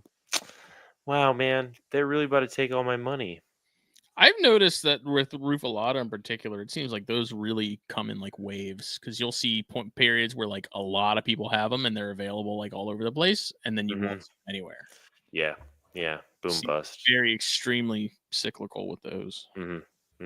Yeah, that's wow. Spider Shop is problematic. That is insane. How You many know what's tarantulas also there? a really cool one they have on there that has kind of caught my attention too, and I'm honestly not sure why because they really are very unspectacular in terms of aesthetics. Uh, is that Middle Eastern gold? Oh, Pull it up. I can't remember off the top of my head what its scientific name was either. I think it's a monotypic genus. There's not any other species in it that I know of. yeah. I don't even know what genus that would be. I think it starts with a C. Not that. I was gonna say that could be. Yeah. Sure, that narrows it down. Yeah. Yeah, Middle Eastern gold. It's the Catapelma olivaceum. Oh, okay. Yep. Olivaceum. Let me share this. Again, not anything really to write home about. That's just another one that I'm sure the natural history of is interesting because they're coming from. I mean, they're super cool looking. I don't know about you, dude, but I think they're sweet. See if I can find some better pictures because some of the other pictures they have, like they look black. Yeah, I mean, I guess it really depends how the light hits the sete, right? No, I mean this is like look at this. Yeah. Okay. That's a pretty big difference. Much larger. Yeah. Well, much more mature, probably. I don't know. I just thought that's an interesting species. It's definitely interesting, dude. There's It's so much very cool little. stuff. Unless maybe there's like a locality difference or something, because this says Middle Ooh, Eastern could black. be. Okay. Yeah, it could be. I'm not sure. And they're angry, so So I like it. Yeah. fits the bill. Yeah. Yeah. There's just something about tarantulas in particular from certain environments or parts of the world where you just don't see tarantulas that I find interesting. Like, Or like, hey, why is that there? why is that one in particular the chosen one for that particular area? And it just somehow is. Yeah. And it's just over however many millennia just adapted and evolved to thrive. I know. Oh, the Arboricola. Dude. Dude, mine is looking sweet. It's changing from the orange. So the toes are going to dark black, and it's going like from orange to dark black front to back. And it's so mean and it's so nasty and just is a black hole for food. And it's so fast. And it's like, this is sick. Like, I want all of these. Dude, even those one or two of those hattie slings from you, like I put a cricket in there and I It's was gone. using the not even like I was using the brush to move something around, and that thing like reared up and started like squaring up to it. Yeah, dude, they're I thought it was hilarious. It was like, oh my god. yeah, they're incredible. I got a threat pose from my Saba Red yesterday. It's probably this big. It's tiny. It's literally tiny, and it threat posed me. I was like, wow, I love it. that's so cool. No. I think the Iphibopus, the Murnus I got a couple weekends back is also in pre-molt because it's been refusing food Rare. the last couple times. Super, super rare. So I'm pretty interested to see. Such a cool species. Such a cool genus. It really is. And the Cyanognathus, and that's another group that I think gets They get overlooked. looked over. Yep. I think yeah. even the sort of infrequent availability that I've noticed with the Cyanognathus and stuff too, and even the Murnus, is interesting to me because I've seen mostly what looked like imported Murnus and not a ton of captive bred stuff. So when I saw that, when that lady at the show had some Murnus, I was kind of surprised because, it was like I don't really see that many of those. And I know Dylan had a female that I think he got 1 or 2 sacks out of her, but she ate both of them. Definitely ate one of them. Like he was having a hell of a time getting her to follow through. Just not eat the sack. Yeah, that's got to be a tough feeling, dude. But so far, from everything I can tell, is the Murnus is basically a New World Cereopagapus. Yeah, I mean, super cryptic. Build just a like hole. Fostoreal. Yep. If you get removed from your hole, fight it to the death. Yeah, swing, throw hands. Super cool. I love it. Cereopagapus. Such a cool genus. I feel like Haplopelma should still be a thing. It's just weird calling Cobalt Blues Cereopagapus and not Haplopelma. I don't know. I wasn't around. I wasn't around for the Haplopelma days, so I've only known them as C. lividus. It feels wrong. I'm sorry you feel like that, man. You can't win them all, right? It should go back to being Lividum. Lividum, wow. Haplopelma lividum. Back in my day. I remember when Haplopelma was real. Are you gonna like dive any more into scorpions at any point, you think? Scorpions? Me? No. It will be centipedes. Because my room's not hot enough, dude. My room's not hot enough. All the Southeast Asian stuff, these Southeast Asian spiders do really well with me because I keep a lot of Southeast Asian snakes. So just gonna stay in my lane, which is Southeast Asian stuff and peds. And it's fair. I went back to catch you those ones that I sent you yesterday. and they weren't there. Gone. Yeah, it's okay.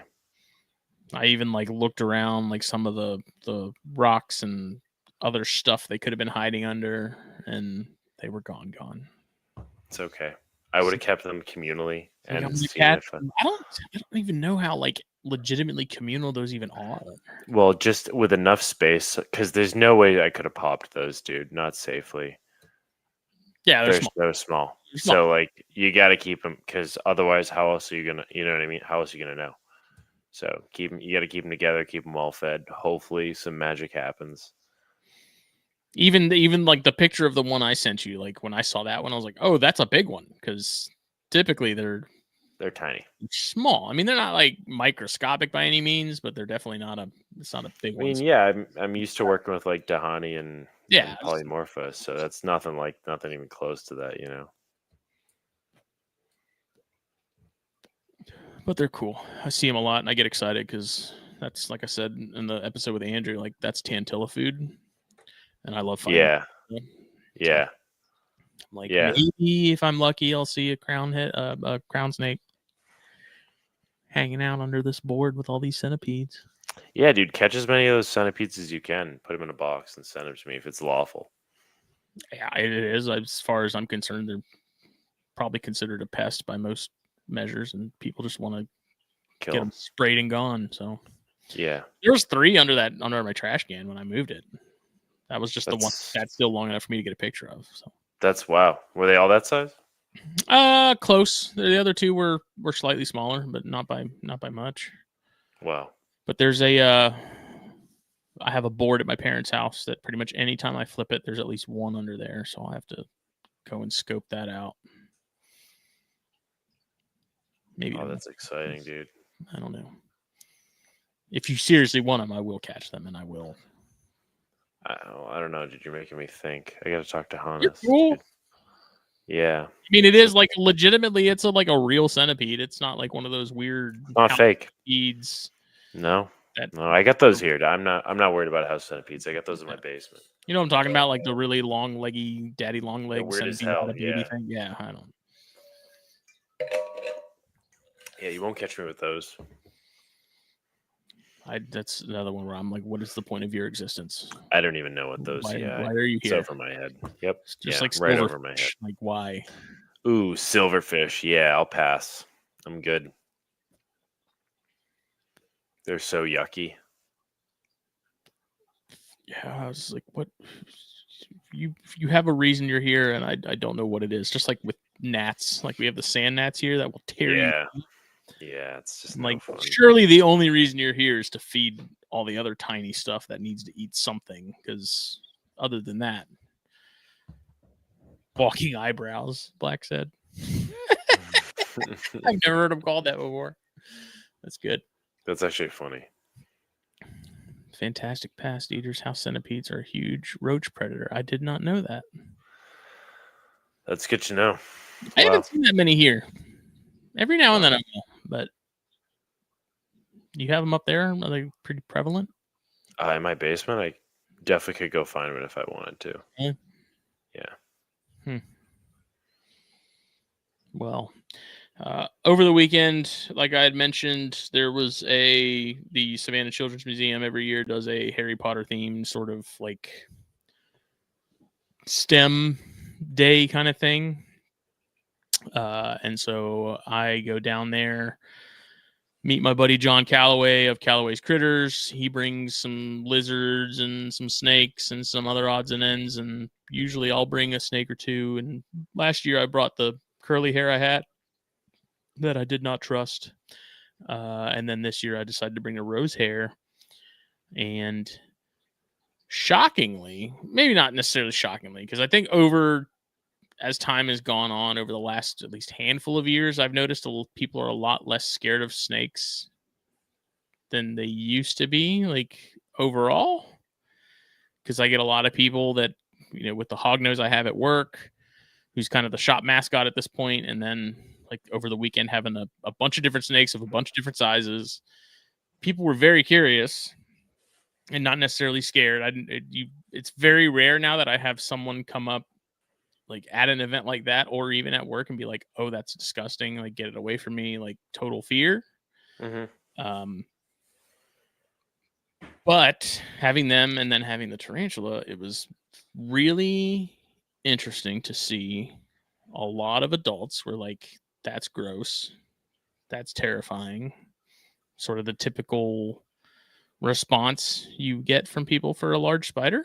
But a lot of the kids were cool with it. The kids were like, that's actually really cool. Like the kids weren't freaked out really by it at all. I had a couple that were like, can we hold it? And I'm like, yeah, it's because it's a learned behavior.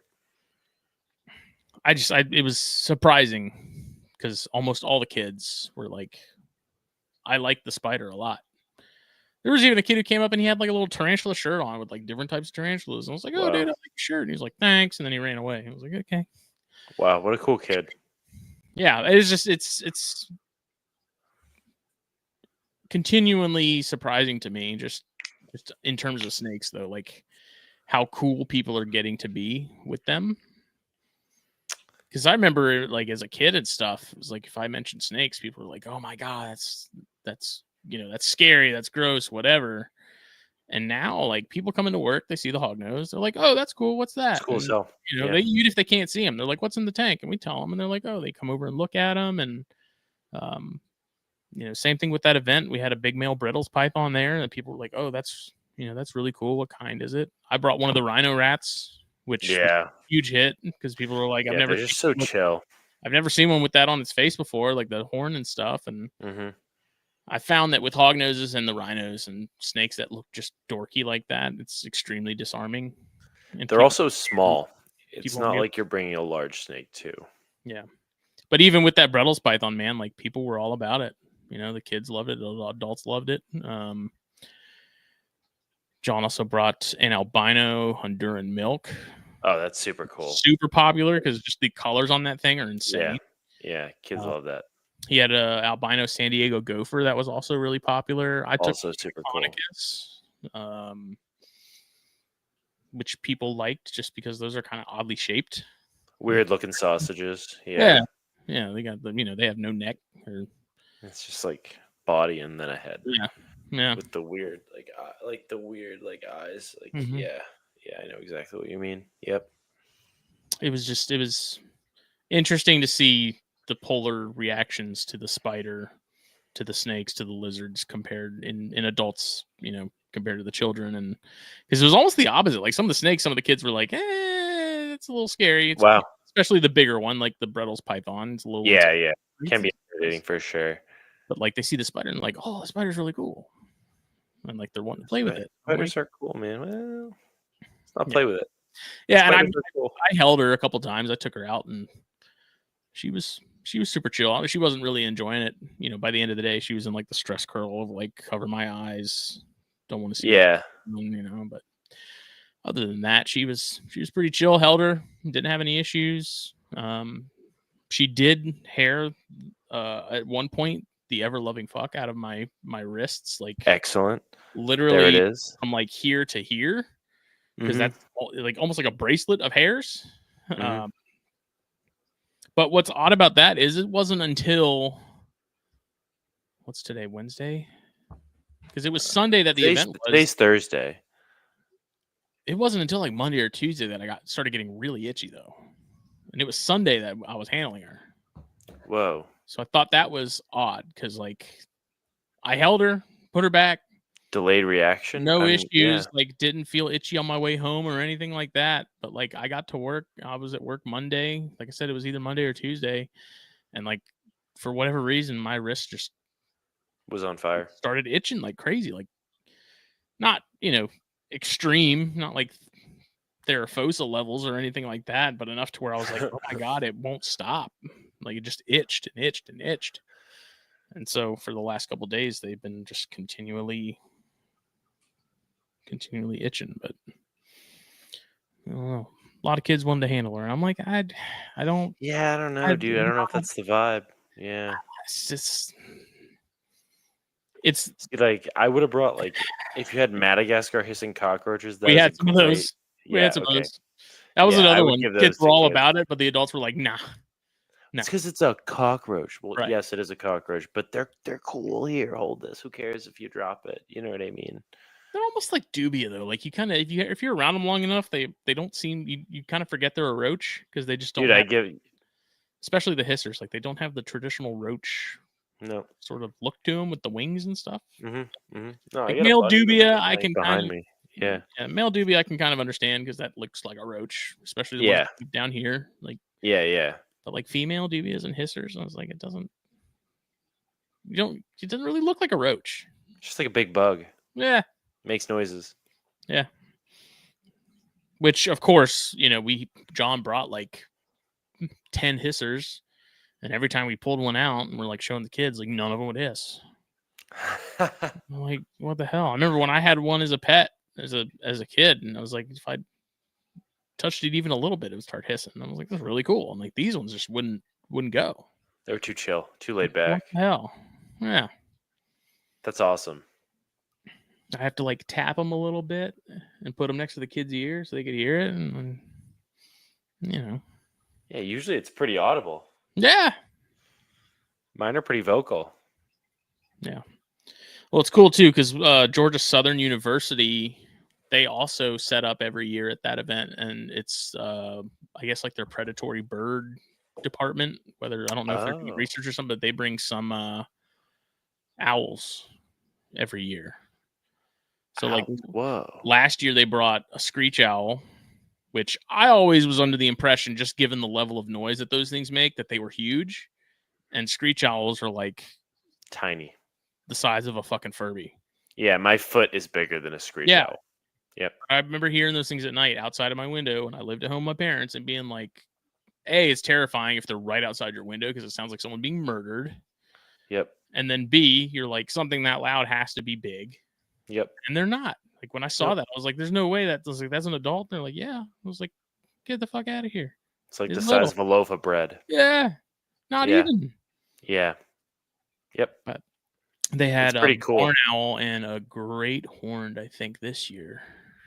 It's the great horns. And Katie Yates, who's with Bill Albright at AHP Exotics, she helps him vend and stuff. She has a great horned, and it's like massive. Whoa.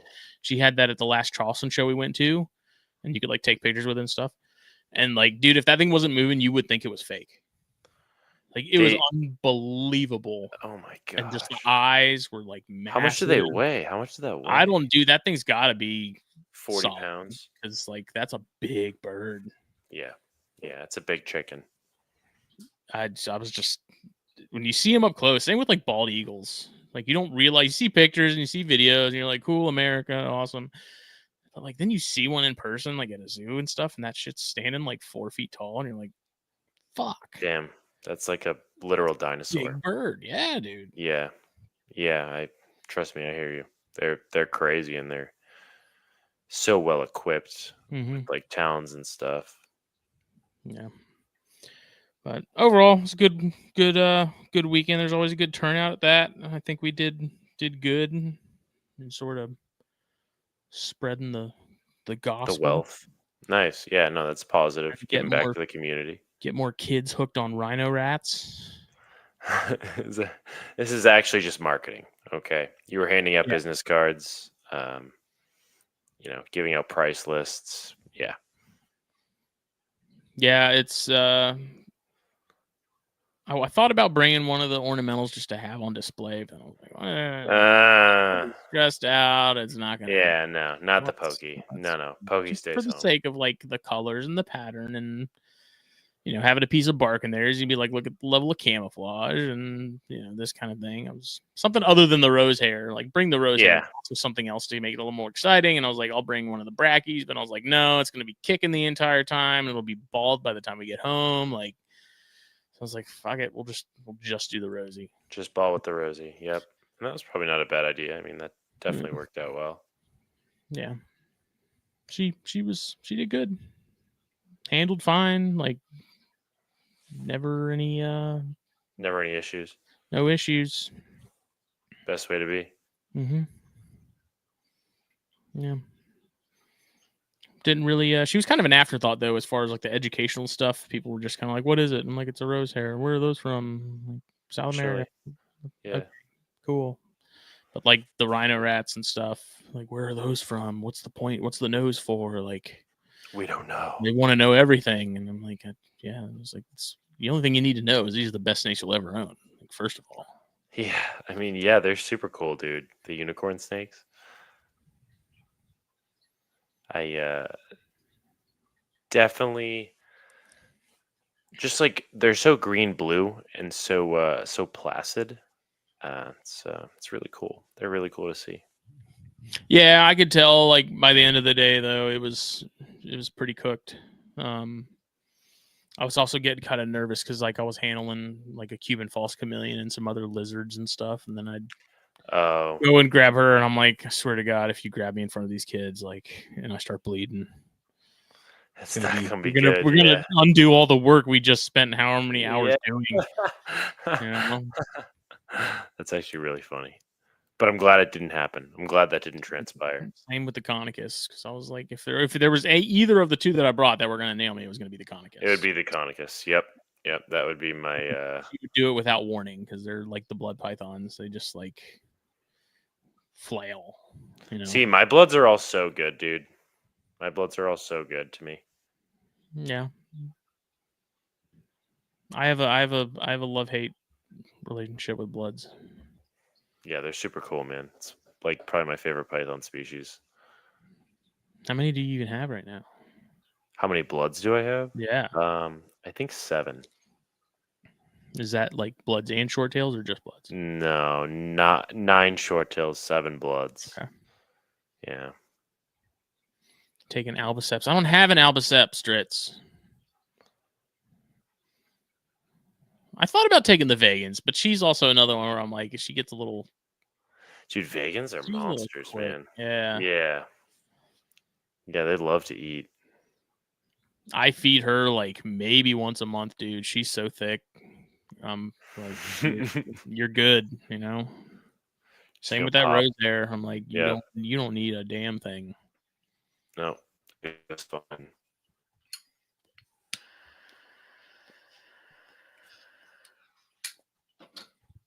Which is something I'm curious that maybe if we get Dritz on again at some point, I want to get his take on it. But like, I really, with having the slings and stuff, and then having your your juveniles, and then having your adults, like my adult stuff, once it's at that adult size and it's kind of like maxed out as far as its growth rate and things, where it's really not the needle isn't really moving. Like I really cut back feeding. Yeah, he feeds his adults once a month. Okay, because all my younger stuff, I feel like I feed pretty heavy, but I also look at it from the standpoint of like bugs are plentiful. I have a feeling that most stuff is probably going to be eating nightly because there's bugs everywhere. Like you look at the Amazon, you see the pink toes and stuff hanging out, right? And like they're everywhere. Looking at these lodges and things. And there's porch lights and stuff, and the havocs are hanging out around those, and there's moths everywhere, there's bugs everywhere. Like,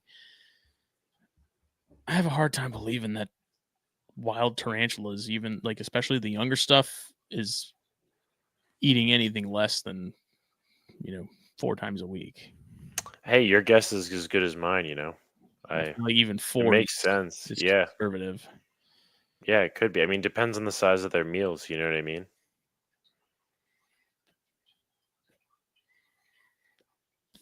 I don't. I just like to me. It almost seems like it's borderline grazing.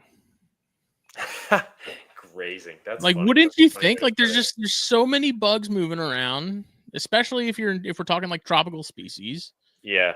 Like, there's bugs everywhere. Like, there's got to be almost a never-ending buffet of food all the time. Depending on for tropical stuff. I mean, I totally see where you're coming from. That does make sense. Yeah, Dritz, I can send you the link. Or Phil can. There we go. Yeah. Oh, send him the link. Send him the link. Yeah. Let me get it. This is something I think about because, like I said, I feed my small stuff heavy. Admittedly. My adult stuff not so much, unless I feel like maybe they're starting to look a little on unless you're conditioning them lighter side, which I'm not conditioning anything because I'm not breeding anything. Not yet. I'm amassing a bunch of stuff with no clue which direction I'm going with any of it. Not yet. I don't know where I'm going, but I'm going there, buddy. Okay.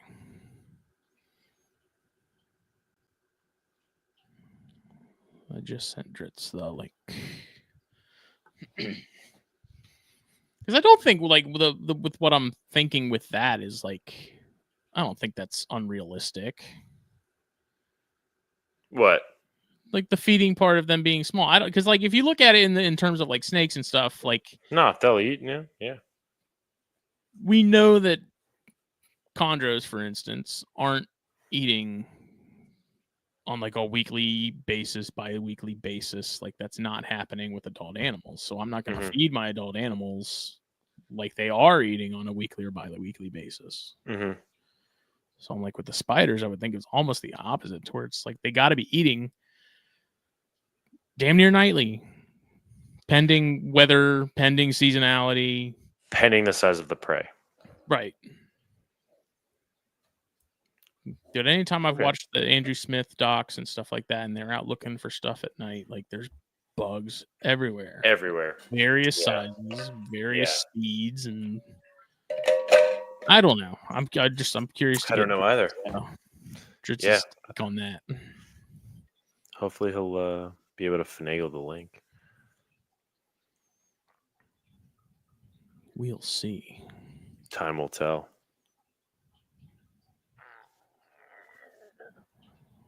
You good? Hmm? Said you good? I'm great. Living the dream right now. Waiting on the wizard. How often do you feed your slings and stuff? So like with the Lividus slings and the Hatties, like I have an invert day every week where I just do all the inverts in a day. Check on all, and that's mostly the slings and stuff. And then oh, there he is, dude. Look at him. He got the headlamp on and everything. He's in the lab. Yeah, you guys caught me in the middle of housing lava spiders, Idiotheomira, and Cirrocosmus resmilesi. And by me, you mean And Becky's there too. Becky, what's up? Dude, that's awesome, dude. All right, hold on, let me just flip my cam. There's so many dwarf babies we just had.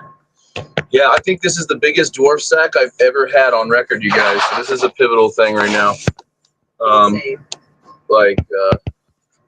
Stupid, incredibly large sack. So the average Cirrocosmus sack. Sorry, I'm just trying to set you guys up so you can see a little of everything. The average Perez-Milesi sack is like 60, maybe 80 if you really fucking nail one home. Guess how much? I haven't even counted them all, and we stopped at 112. Wow. Why do you think I've never seen anything like it in my life. I don't know, and she's not big for her size. Like Tiny. I couldn't tell you. I have no idea what would have.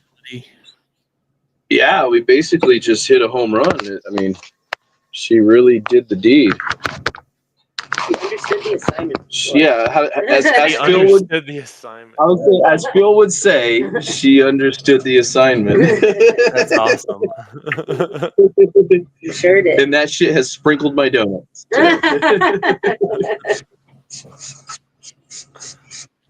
So yeah, you guys were chatting it up, man, and I'm like, we got back home, and I'm like, listening to you guys chatter, and I'm like, man, it's like we're hanging out with these guys. Like they really make it like a thing, you know? And I was like, you know what? I was like, what do you think it's possible to join while they're in the middle of talking? How weird is that? But like, you know, there's a first for everything on ArachNerds, you know? Yeah. Yeah, here we are. So we're shooing out little, see if I can get you guys a little. He ran. Oh no! It's okay, I got him. Oh god. They're actually super friendly, believe it or not. Just really fast. Aren't they all? How many of them mirror you got? What's up with those? I got 10 of them from the awesome. Oh, look how tiny it is. Wow. So what's crazy is there's some from this same batch. I got 10 of them, by the way. Some of the same batch that are twice that size. Whoa, same. They're all related. He's a ninja. Yeah, same sack. Yeah, they came. These were a trade to a friend of mine at Wonderland Exotics, Christina, and her husband are awesome breeders and friends of ours, and we do a lot of collaboration with them. So if you guys have never heard of them or checked them out before, you definitely should. She just produced a sack of Panama, you know, the lava spider. Oh, that's cool. She sent me 4 of those and 10 Miras for, and we've had this relationship for years where we never exchange money really, unless it's like a female that she has or I have that we really want from each other. Mm-hmm. It's always like, I'll send you 10 of those, you send me these, and I'll send you this, and I'll send you that. It's like we always know that we have a box owed to each other. So there's never this like weird like, oh my God, you like owe me, dude.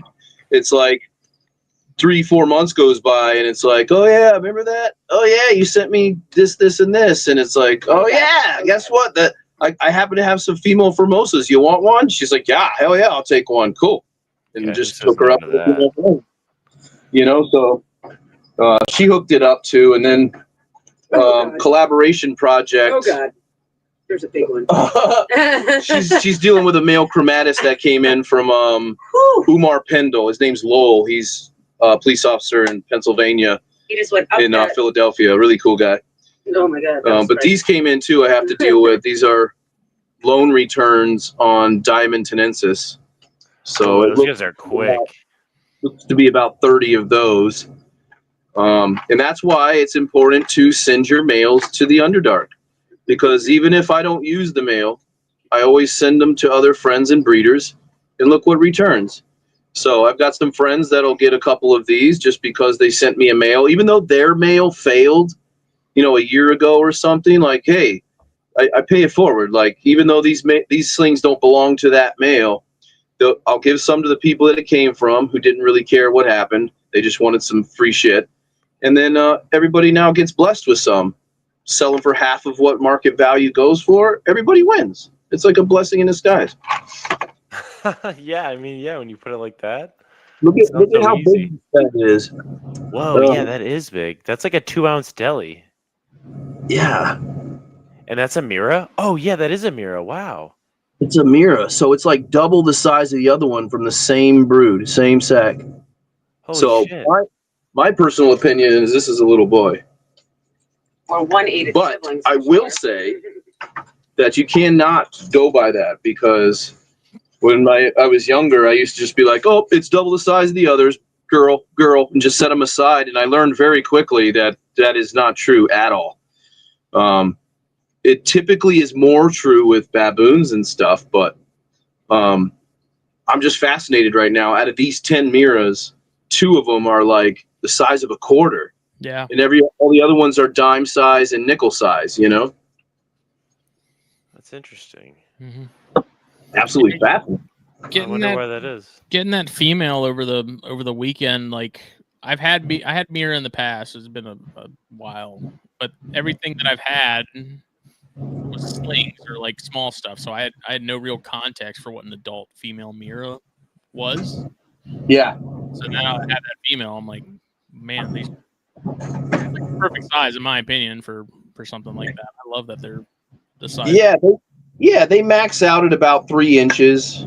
I have seen a few over the years that are over 3 inches, but most of the time they're just little thing, they're not big at all. See, like this one's like half the size of that last one. It's crazy. Just blows my mind how that works. Crazy.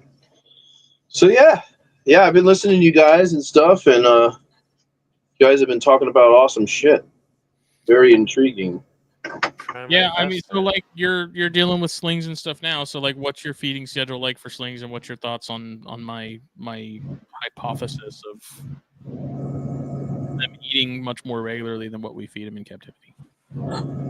Yeah, so I mean, I heard Phil briefly mention how I feed my spiders, and I mean, this might be contrary to belief, and this might raise a few eyebrows when I say this right now, but I keep my spiders hungry. They're not starving, but most of my spiders are like ready to eat. They're not overweight. They're, happy to take a meal. And I find that I get so much better response and behavior out of a hungry spider than I do one that's like fat and happy and used, and then it's established its energy reserves and it's ready to hunker down and just wait, and I find keeping them hungry, one, you see them more because they're out hunting all the time. 2, their behavior is more, I guess you could say, aggressive for life because they're like trying to get food, and like I find that they settle in quicker, they build better. It's hard to explain unless you just like take 10 slings and you starve them all to where they're like ready to eat, and you watch their behavior. Then you feed them, take 5 of them and just feed them. And then keep the other 5 where you feed them like once to 2 times a month. And I know that sounds crazy, but most spiders, even at a very early age, are from an ule stage to 2-eye. They're eating the egg yolk into the 1-eye stage. And then from 1-eye into 2-eye, there's a lot of cannibalism that occurs that most people don't even know that happens unless they pulled the sack early or something like that. But even then, you see cannibalism. And I find that they start life off better. They're more, can't find the word. I'm lacking the word to find here, but they're just Eager. way more eager and motivated. Thank you, Becky. More eager and more motivated for life and to set out on their own. If you kind of like let them stay with the mother or together, if you move them into an incubation cup, keep them together until they start branching off and you see that they're starting to do their thing, and then separate them. And they're hungry, they're ready to go, they're starting to set up their own little houses, and feed them, move them into their little houses, feed them, and then send them off into the world, opposed to taking an egg sack, and as soon as they hit 2-eye and they're like 2 or 3 days later, you're mailing them off. They haven't even been fed yet. You know what I mean? And you see that a lot. And then people, 20, 30, 40 of those slings are probably just going to die. Like, that's why they lay so many babies. And I find that just holding them back that little bit more, and like I said, don't just plump them up. Don't just feed them every couple of days or all the time. Watch their abdomen size. If their abdomen's getting a little thin and frail, like, yeah, of course, feed them. But most of my slings, I keep them in little Sterilite totes like this, and they're all stacked in these deli cups like you see I'm working with. And I put holes down in the recessed part. So all I have to do is just take a mister and spray them in that bin, and all that water collects in the bin and creates this humidity. And I find that I only have to feed them like every 2 weeks. And I just do that whole bin at one shot. Just pop each lid, throw a worm in, boom, keep going, go. And you don't have to feed them as often, and it doesn't actually affect them. Of course, they're going to grow and have a faster metabolism the more you feed them. But for some species, it's the exact opposite. They've evolved to go a month or so without food, even as baby slings. So, from experience, don't necessarily feel like, hey, I got to feed this spider because it's Thursday, or whatever day you do your feedings. Like, just what I do is I call it roll call. I know that I've got spiders that haven't ate. I know I've got spiders that I just cupped. I know I've got spiders that, are in between that or whatever. And it's like, cool. And I just kind of categorize them and stick them on the shelf in that manner.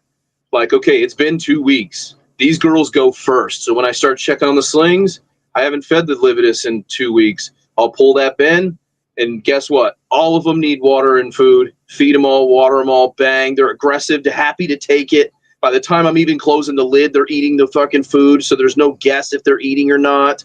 I just get overall better results with a hungry spider than a fat and happy plump one, Or it's heavy and extra plump, and you go to ship it, and because of that obesity, like it almost it's stressful. Like the fatter the spider, the higher the risk of death during shipping there is, and that has to do with just their regulating of pressure, the way their hydraulic systems, their inner hydraulic systems work, and they're not designed to go from sea level in Rhode Island, where I ship them out of, to 30,000 feet in the air in less than an hour, and all the way the fuck back down to, Colorado. And it's like, we have the ability as humans to pop our ears, burp, regulate our body pressures and liquids, like naturally, sometimes without us even thinking about it. You're just driving down the road and all of a sudden your ears pop, right? Yeah. But you didn't realize you just went down this huge hill into Inverness or somewhere, And it's like, same thing occurs with the spider. So having a spider that's on the hungry side, it's got room for expansion and contraction. I find that it actually just allows the spider to just ship better. It's more eager to come out of the paper towel, the shipping vessel, if it's hungry and like ready for life. Like if it's fat and full and plump, anytime I've ever shipped a spider that's like visibly obese, I've had issues. I've had spiders that I've shipped miraculously perfect, no delays, no problems. Temperatures were great. I've shipped 1 million spiders. We ship 20, 30 boxes, a month, sometimes more. And it's like we have our problems when it's a big, fat, plump, comfy, what as humans we would think is a happy spider. But a lot of times they're not. They're actually under duress because they're toting around all this baggage, and it's not natural for them to have gorged like that. I'm sure all spiders can handle some gorging at time, but they're not designed for that. It's a seasonal thing, and it happens, if it does, for a short period of time, and then that's it. Well, it was actually a really really well thought out answer. that was very well said. You got the fridge sig. I'm jealous. Another one. What was it? The fridge sig, the white monster. Oh, yeah, man. Sheesh. The monsters are no joke. Are you talking about drinks? Yeah. Yeah, those things. I drink one of those. I've got like the shakes for 2 days. I'm like, ugh. Becky drinks like 3 of them and she's fine. I would say I'm like 3. Yeah, I'm Becky can drinking water. and go to sleep, and I'm like, what's the point of it then? Like, it's almost like wasteful. I feel I do it because God knows they don't taste good. You're like muscling it down like wine. You know what the end result is, but like it's not yummy. No, it's because I want to stay awake. I try. It's just I fail. Yeah, Becky's a sleeper. All right, so the mirrors are done. They are going to be for sale, by the way, if anybody's interested in those. Mitty. A few of these are going to my buddy Warren because he gracefully offered up one of his Formosa females for the trade. So if you guys don't have one or you're interested, I know that Justin had mentioned wanting one. He's been outside for God's sake. I think Justin's girl's ready after a molt, Ritz. She looks good sized. Oh, sweet. Yeah, dude, she looks like she's a good size. In my opinion. What do I know, though, right? He's just a centipede guy. I'm just a centipede, but not even really. Ooh, I can't wait till your new centipedes come in, bro. Ooh, God. Dude, oh my God, I'm going to drown them and pop their genitals in your basement. Best thing that's been said all night. I want to say, you'd have to forgive me because I forgot, but I want to say I got you a polymorpha. I got you a mutilins and a maculins or mutilins or multidens. Multidens, yeah. Multidens and mutilins. Mutilins, multidens, and polymorpha. I got you. Yeah, yep. That's gonna be a blast, dude. If one of those polymorphas is a dude, like I can hopefully he's good size. Well, the paperwork said that they were all 3 to 4 inches.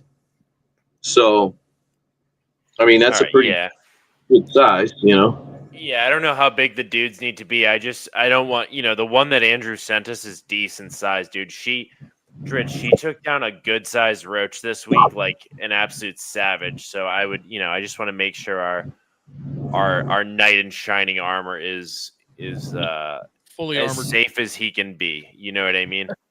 Yeah. Well, I'm really hoping that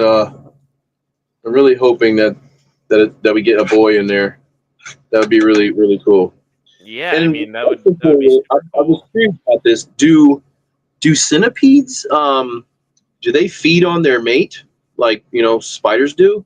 Like the other day you mentioned their Dahanis together and you're like, oh, they're in the sex dungeon, and that was kind of the end of it. Like, and then you're like, oh yeah, they did it, and I'm like, oh damn, like cohabiting, like tell us about that. I'm curious myself.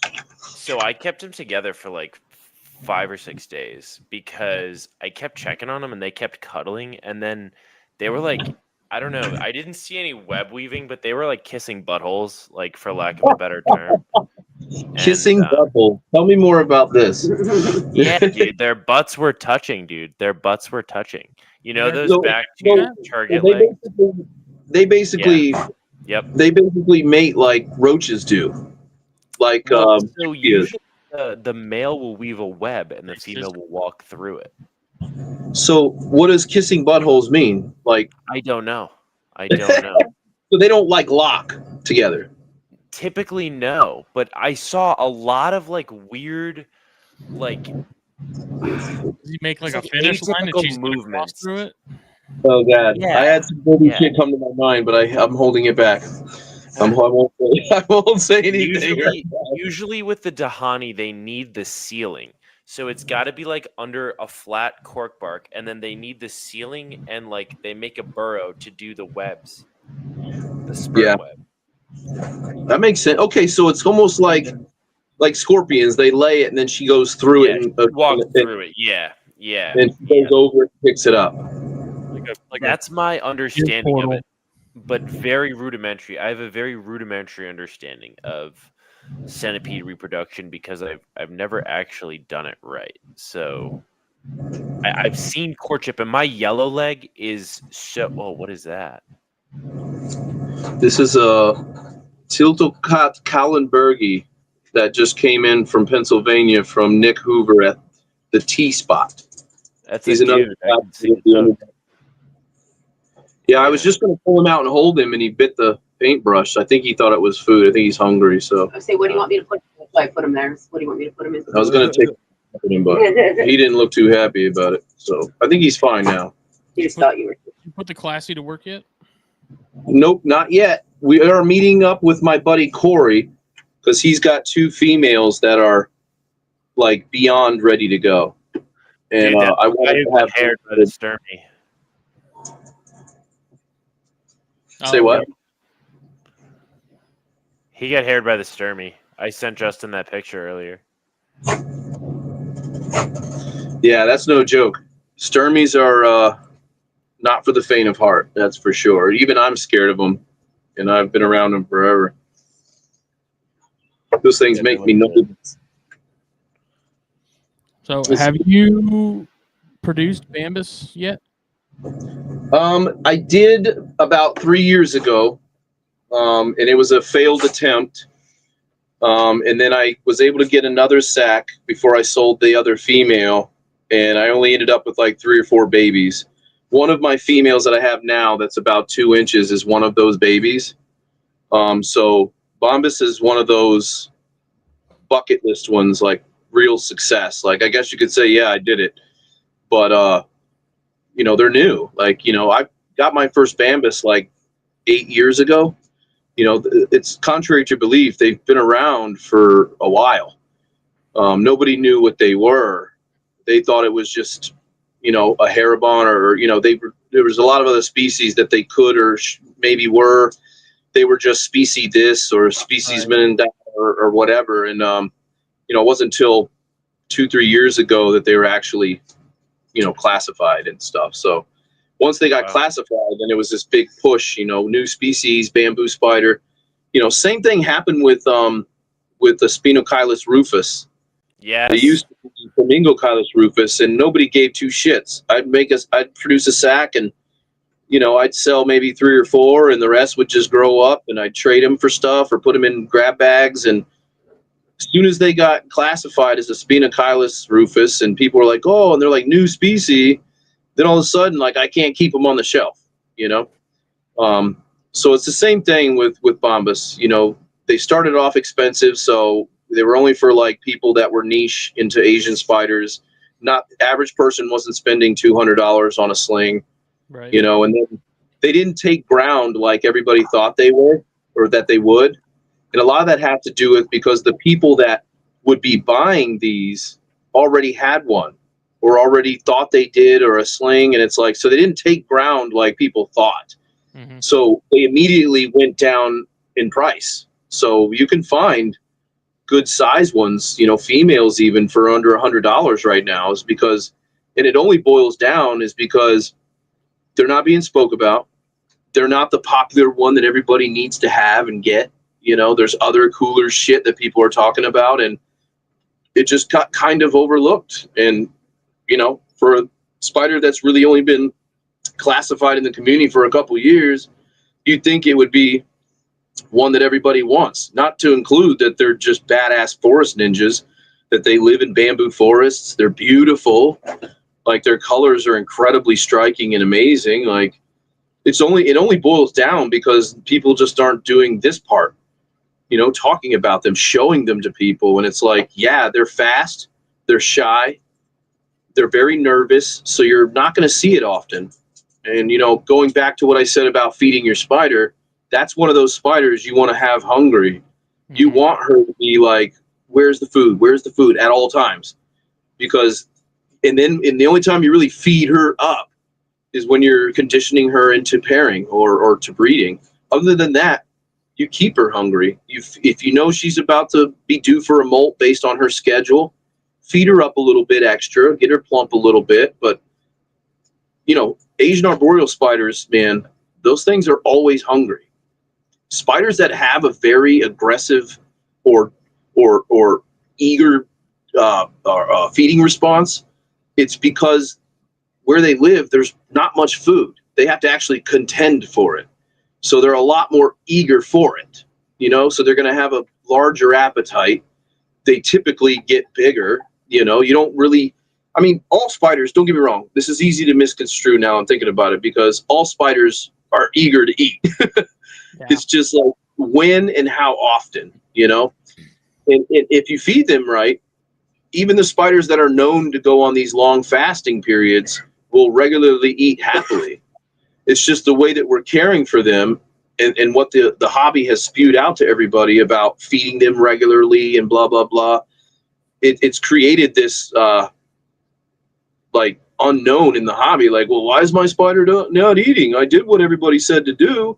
And it's like, well, because that spider in the wild would never, ever, ever have the opportunity to gorge like that. Like, it's too risky. It's just not plentiful enough like that. That's why spiders are such good hunters, is because food is hard to get, even in a place where bugs are everywhere. It's still tough to get food. They got to set up webs. They actually have to hunt. They got to be waiting for it. Like, so, even if you would think like, wow, you walk into the Amazon, there's flies and shit everywhere in your face. And it's like, they're still not actually eating that much. Sizable, usable prey to encounter the spider is not very common. You know what I mean? Not as much as you would think, I should say. Mm-hmm. Wow. Today I learned. Yeah, and it's one of those things too, is I never really noticed that until I started kind of looking at the spider's behavior and why they do what they do, and realizing that some of them are just, see if this bad guy wants food now. He's like, he did the paintbrush earlier, like, I want it. He's like, what? Oh. Now he's just like, fuck you, I don't want nothing to do with it. Yeah, he's looking he's for just women. Like, Where do you want me to put him? Look at him. Right. Look at his legs. Just a little thin layer of dirt, some moss. He doesn't need any bark or anything. Nope. He's a good-looking guy too. Look at him, dude. He's looking for it. Not worried about me at all. What's it, Phil? What's it? What's he looking for? He's looking You know for what he's looking for. Yeah, you know what he's looking for. Yeah, he's a cool fella. So yeah, he was sent here from, like I said, from my buddy Nick. Do a lot of breeding projects with him. He's got an hold on just a second. I gotta run away. Cricket. Yeah. Chinese chopsticks. Boom. Caught him on the fly. He's got an HMAC female too, Phil, and I sent him the male HMAC that we paired with your female, and that dude is on a roll. He went to again. He paired with my girls. I sent him off to a friend's. He came back. He paired with, was it Mike or Brandon's girl? Paired And with then my your girl. girl. Yep. Yeah. And then she molted and she came back. While that was happening, he went to Scituate, Rhode Island, and paired Warren's girl. Yeah. Wow. and now he's back. And he went to another buddy of mine who brought their male or their girl, and now he was shipped to Nick in Pennsylvania. Want to So put that in here for him? Maybe he'll be more. Wow. he has really What a legend. What a guy. really been around. And you know who's still kicking? Joyride. Oh my god. You What? want me ready? Sometimes the dude's got it, man. Some dudes got it, some dudes don't. You know, it's just that's crazy. I can't believe he's like 6 for 6, dude. Maybe he's 7 for 7. What a guy. Yeah, dude. He paired all those girls, no injuries, no issues, no problems. Tapped. Yeah, didn't even get jumped. Did his thing. Yeah, he's a Stud. pimp. Yeah, He's and a pimp. Yes. he's a pimp. And so was Joyride. Joyride is a master too. And I'm pulling the sack from the first female Joyride paired in like a week. So yeah, that's exciting. And Joyride is a Spermopoeus emeraldus, which is like the Panama Blonde, Polker. It's just subtle differences, setae length differences, abdomen coloration differences. I have a video of that pairing. That was cool to see. Yeah, no, that was a great one, man. I got to come up with a name for the HMAC boy, because what I'm going to start doing is these males who because I don't know if you guys know, but like hundreds of males come through here a month. It's insane. Mm-hmm. Sometimes the males just stop here for love and food and pictures, and they're off into the world, you know. And what's amazing is some of these males really stand out. Some of these males, like, you know, we'll get 2 or 3 males of the same species, and this one male just like is a go-getter. He's not scared of the females. The females don't intimidate him. Like you guys were talking about earlier, some males go in and they're like, "Oh God, what do I do?" And some just go in there, bend her over, and he's out. You know? Yeah, dude. And then you know, they stand out. So what I'm going to start doing is, when these males do that, so if a male is successful 3 times, pairs 3 successful females, and he travels outside of the states, we're going to start to keep wet specimen jars, and we're going to name them. So like Joyride, like the HMAC, like, you know, there's a bunch that we should have been doing this with. And, you know, we're going to start collecting wet specimens of all the mature males from now on. You know, so it's going to be a small fortune of alcohol and glass jars, but it's something that we want to do. And, you know, moving forward is these males that really carve out their spot and like just dominate the field as far as the projects and work we have going on. And I think it's just really Nick Cannon. Yeah. That's a great idea. Exactly. That's actually awesome. We just want to start naming these boys after like memorable, like pivotal stuff like that. Like Joyride, we called him Joyride because he was just a joy. He took his time. He tapped. All the females were receptive. They came out. He did his deed. No aggression from the females. He just kind of backed away. Like, it was just a joy, and he took them all for a ride. So, and he traveled all across the country, man. Joyride went to California and back. Stopped in Missouri. Stopped in, went to Connecticut with us, and then he went to New York. Then he went back to Boston. Then he came back here. Then he went to Warren's house in Rhode Island, and then back here. And he's still ready. And he's still alive, man. He's still ready. So while he was gone, one of those females he paired molted out. So his last hurrah is going to be to pair with her one last time and do the deed. And that should be, I want to say 7 or 8 females he paired successfully. Wow, and those are some veteran numbers, dude. Yeah. I mean, that stands out in the crowd. The average male pairs 2, maybe 3. If you're lucky and you got everything right and the male's healthy, you can get 4. But sometimes these boys will, you know, pair a female the next day, pair another one, make a sperm web, pair another one, and it all boils down to the male's health, his eagerness, and then how often he's making a sperm web. Is he still eating or not? Because if I pair a female and I put him into rest and he doesn't eat again, I don't try to pair him again unless he starts to wean. And that's where, like Phil was saying earlier with the cannon fodder thing, that's when I would sacrifice a male for a female who is extra aggressive towards males. So if you got a female that's just not receptive, she's been conditioned for, her husbandry, her feeding, her enclosure setups, for her environment, for the seasonal changes, the whole 9 yards. The conditioning is done. But yet your female, just all she wants to fucking do is mow the males.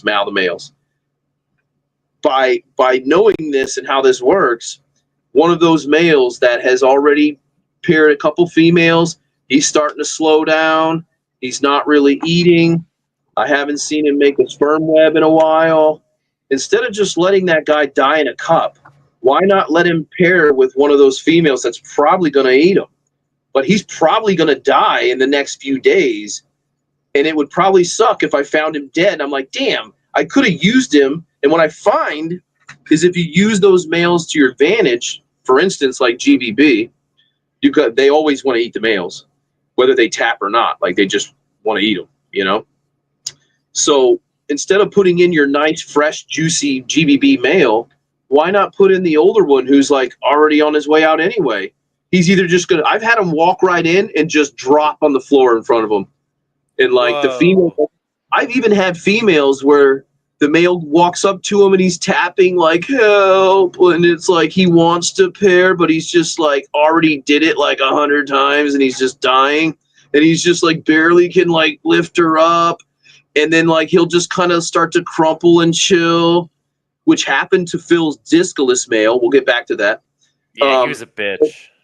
And then I've even had females be like, bro, and like go after the male and then get there and be like, oh, you poor bastard, and just kind of like back away or almost just like disregard him like he belongs there. Like I've even had females like snuggle up to a male, like he's over here like, oh God, I'm like on my way out, starting to curl, and it's like he was put in there for kind and fodder purposes only, and the female like snuggles up to him. I've even had females like web over the male, like, don't worry, buddy, nobody's gonna eat you but me. And then the next morning, because I'm like, wow, like she won't even eat him either. Like at least he gets to die snuggled in bed with a woman, Can't beat that. It's better than being in a cup on the shelf, right? Yeah. And then what's crazy is you come back the next morning and she's eating the male, which is like, well, at least he went out with a blazing glory, right? And then lo and behold, 2 months later, she lays a fucking sack. Like, you know what I mean? So you can't just count out your male as nothing, but yet you don't want to let him go to waste. So for those extra tricky or finicky, aggressive, however you want to label it, species that are very, eager to eat the male, whether it's before or after pairing or whatever, use that to your advantage if you have multiple males. And there are species that I highly recommend if you're planning to breed them, you need a couple males for that. Like if you get a GBB female bred and produced off of one male, hey, nice job. Like that's tough. That's very tough. I always have success if I have a female and she pairs with two males, eats one, or eats the first one and pairs really well with the second one, or eats the first two. Like I've had females that just mow males, mow them, and be fortunate enough to have males for her to eat. And then that last male, she just like, yes, please. It worked, man. It's incredible. All right, we got 4 of these and 2 of these are different sizes. Which one do you want? Okay, let's see what we got. Weird. So we got a Mexican golden red rump, which, if you guys don't know, is an amazing spider. I was just talking about this to this is the mature albiceps. Yeah. Their pairing is so violent. It like looks so violent. It's so weird. I remember watching it at your place. Yeah, I call it the slap box. Yeah, they do. They slap each other. All right. So that guy can go in like. Well, just look at him. Okay, so that's not for this. He can actually go in there. All right. Ooh, another sun tiger. Ooh, we've had 2 sun tigers lately. No, he's smaller too, so he'll do good with the other female. That one can go in an arboreal. That's what I thought. And then we got a. Ooh, this is one I've been waiting for, guys. This is a huge one. What is Huge that? one. Oh, Thrixopelma. Nice. Peruvian Yeah. stuff. Yeah, cyanulum. So this is the cobalt red rump, they call it. And Whoa. man, I don't know if you guys have ever seen a mature male Thrixopelma before. But you know how a tarantula has the longer guard setae on their legs and stuff, and on their femurs and stuff like that? Mm-hmm. Thrixopelma males actually have a visibly noticeable spurs. Like Oh, it's wow. it is like the wildest thing you've ever seen.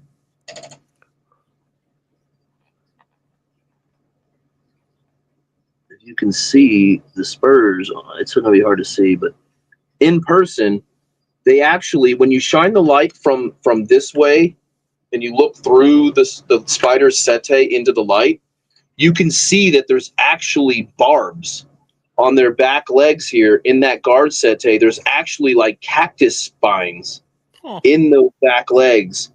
And man, when they fucking stick you, they fucking hurt. Wow, that's crazy, dude. They go right into your skin. And it's like, you can't see it on the camera, but like right now, just looking against the white paper towel, the light's coming from this direction, you can see his spines, and they're going in a downward direction with the setae, like, and they like one here, and they like get smaller as they go down. But like when you touch them, they're hard. They don't bend like the normal guard setae on the back of the legs, and on the back 4 legs, which would be leg 1, 2, 3, 4, 5, 6, 7, 8, 6, 7, 8, 9, or excuse me, 5, 6, 7, 8 would be the ones that show these spines all over themselves. And for the life of me, I've always wondered why certain males and certain species have these. That was and my next question. I have no idea. There's no literature on it. There's nothing. Wow, this guy is a Weber. There's nothing about them at all. Wow, he is fucking gorgeous. He's tapping already right on the table. He must smell it. Clap, dude. She's trying to clap. Yeah, there's a lot of females bred on this table, so he could just be picking up on spider juju. But so many women. Yeah, this little fella is beautiful. And this came from Nicole Auckland and Umar, which is Lowell Pendle. And they're huge friends and collaborators of the Underdark. And they send us close to 30 to 40 mature males of like rare shit year round. That's awesome, dude. That's badass. Yeah. So this is a really cool spider. Not many people have this. So which one's going to go in here? Badass. All right. This was what? I have no idea. There's nothing on it. That's what I was asking you.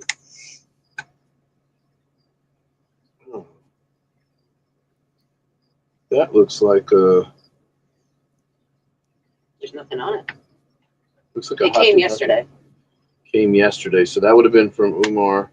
So this should be a hottie. We got 3 boxes yesterday. Yeah. Okay. So do you want him in here, or is this too small? Nope, that's good. So little moss, bark. That's it. Okay, this one little moss bark. Yep. And this one mostly dirt with little moss. Yep. Okay. You got it. So just so you guys check it out, what we're talking about here is we use these little containers here. Nice. One of my buddies, Thomas McMillan, takes them and he has a drill press. Nice. He makes and he puts all the holes in them for me and just drills the lids out and shit. And they're just perfect for arboreal males because I just put moss in the bottom, nice fluffy moss, and I lean a piece of bark this way. Boom. Gives the male the ability to just bask on the face, or if he's feeling a little shy, he can go inside and hide. And it minimizes them walking and moving around all the time, wasting their energy, which they can't rejuvenate through molting anymore because they're mature and ultimate. And they're easier to just take this container and give it to Phil or a friend, a collaborator, than it is to take it out of this big enclosure where he's been running around all the time, wasting resources. And it's like easy, ready to go. The male's chilling. I keep them a tad cooler than the females. to drop their metabolism, and I only feed them when they're showing that they're hungry. And as you guys know, as you keep spiders, you kind of know when they're hungry. They have this look to them. They have this stance, as it were. You can tell. You can tell. Yeah, you can tell. Sometimes you can't, but most of the time you can tell when your spider's hungry. They're just standing there like, where are the tacos, bro? Where are the tacos?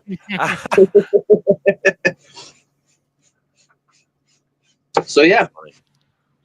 But he is the hot sauce guy too, right? Yes, that's the hot sauce guy. I Yeah. say he'll also send you some great hot sauce. Yeah, Thomas McMill is a really cool guy. Oh, He's yeah. like in his mid to late 50s, and he's just longtime keeps customer, busy and he does- customer of Underdark. He's been visiting us at our expos for many years now, and Such a nice guy. yeah, he's just completely selfless guy. Like he just out of his own, he came over once and saw how the Underdark works, and he was just like, oh, he went home, took it upon himself to buy the containers, drill all the holes. He even like took a tool to like scrape the inside to where now instead of being one lid that comes off, you can click it and it leans open. Like he just spent all this time on these. It's like a dual lid. Like, Dritz, I made you some prototypes. And then he had like 10 different types of hot sauce that he makes and brought. Like just an amazing human being, man. Super nice guy. So there's another cool thing that came in today. This came from Whist, which Whist from the Discord. I want to say it's Katie Coleman. I want to say Katie. Forgive me if I'm wrong. I just learned her name like 2 days ago. But she sent me 4 of these, and inside of this are what we call cleanup crew.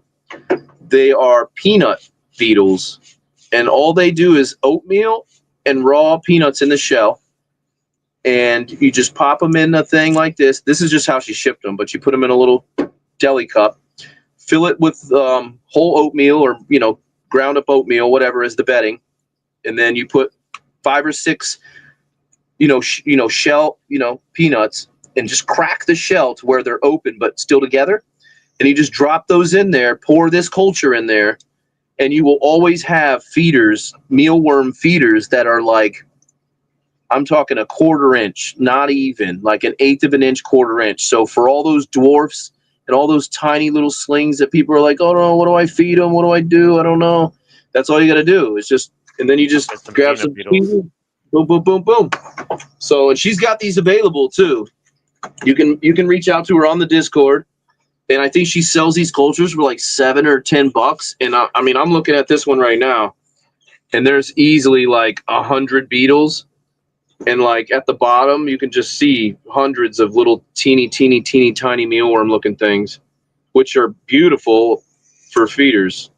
And that's it, man. And they're super simple. You just drop a carrot in. Oh, wow, look at those guys. Is it those flower beetles? No, those are peanut beetles. Oh, I've got beetles for that. Yeah, those are great for slings, man. Those little teeny tiny guys. I think the flower beetles are even smaller than that, if I'm not mistaken. Yeah, the flower beetle. Is Red Rum's in here? Yeah, that's a lot of dirt. You don't need that much. You said to fill it. No. I meant like fill over dirt like that much. He's not gonna burrow. He's just walking around. Oh, I thought he was a burrower. No, Yeah. it's a Albaceps, baby. I don't. Logan. So anyway, these are really fucking cool. I'm gonna add these to my roach bins. Oh yeah. Cleanup. Yeah, they do really good. Yep, I'm going to add them to roach bins, and then I'm going to just have a subculture off to the side. So I also do that with mealworms. They basically have a container, no lid, filled with oatmeal, moss, and then some flipped over bark. And I just keep one side damp, add a little vegetables every now and then, and I always have thousands and thousands and thousands of mealworms of all sizes. Just as many as you can imagine. And they just breed every 2 weeks.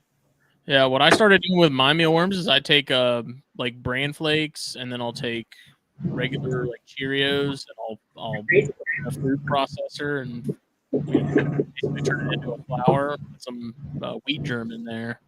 Oh, there you go. They go crazy on that, man. Yeah, and then what's nice is you don't have to do anything. Every time you're in the kitchen and you're cooking up some vegetables or something, take a little chunk or something on the end of a celery or a lettuce or tomato, whatever the fuck, and Just toss a little chunk in there, and I do that once a week. I don't feed them every day. I put it in there once a week, and like I can put a half a tomato in that mealworm thing and do that once a week. And that thing is like the core at the bottom of the tomato, that little green piece. That's all that's left when I get home from work. Like it's just gone. Wow. That's crazy. Yeah, they go crazy on that stuff, dude. Yeah, and it's like super simple, and you just always have feeders. Super duper duper duper easy. So if you're always like worried, and they don't smell, and that's what people think is like, this thing is just open, no lid. They can't climb plastic. The beetles can't either, and that's it. And just keep it bone dry, other than like the one side with the bark that has moss under it, and just keep that side damp, and that's it. And like it won't smell, it doesn't stink, as long as you don't keep vegetables in there that aren't being eaten.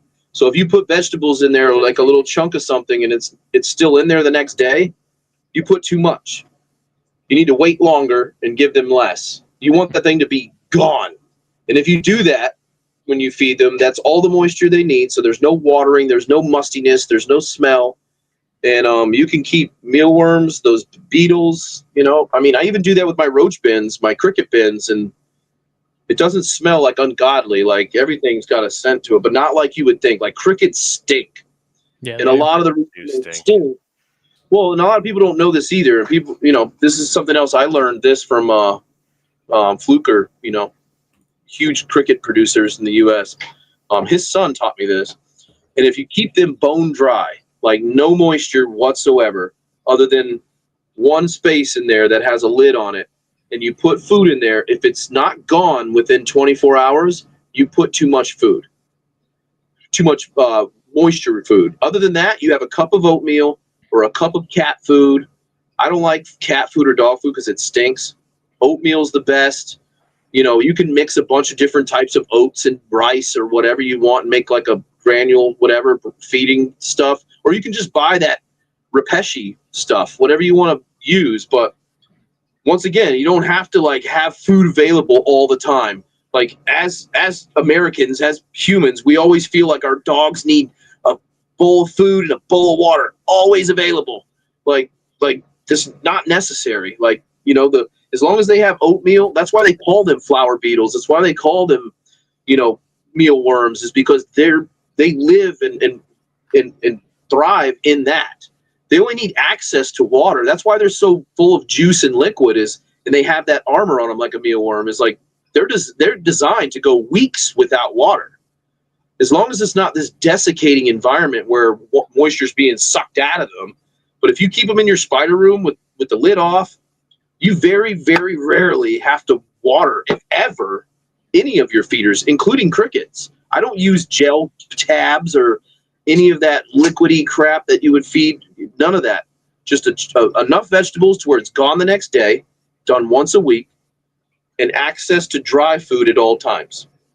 And I'm telling you, I've got so many feeders that they just come out of your ears, because that excess moisture and food that they don't consume starts to rot. It brings flies, it brings other pests, and now you've got this smell going on.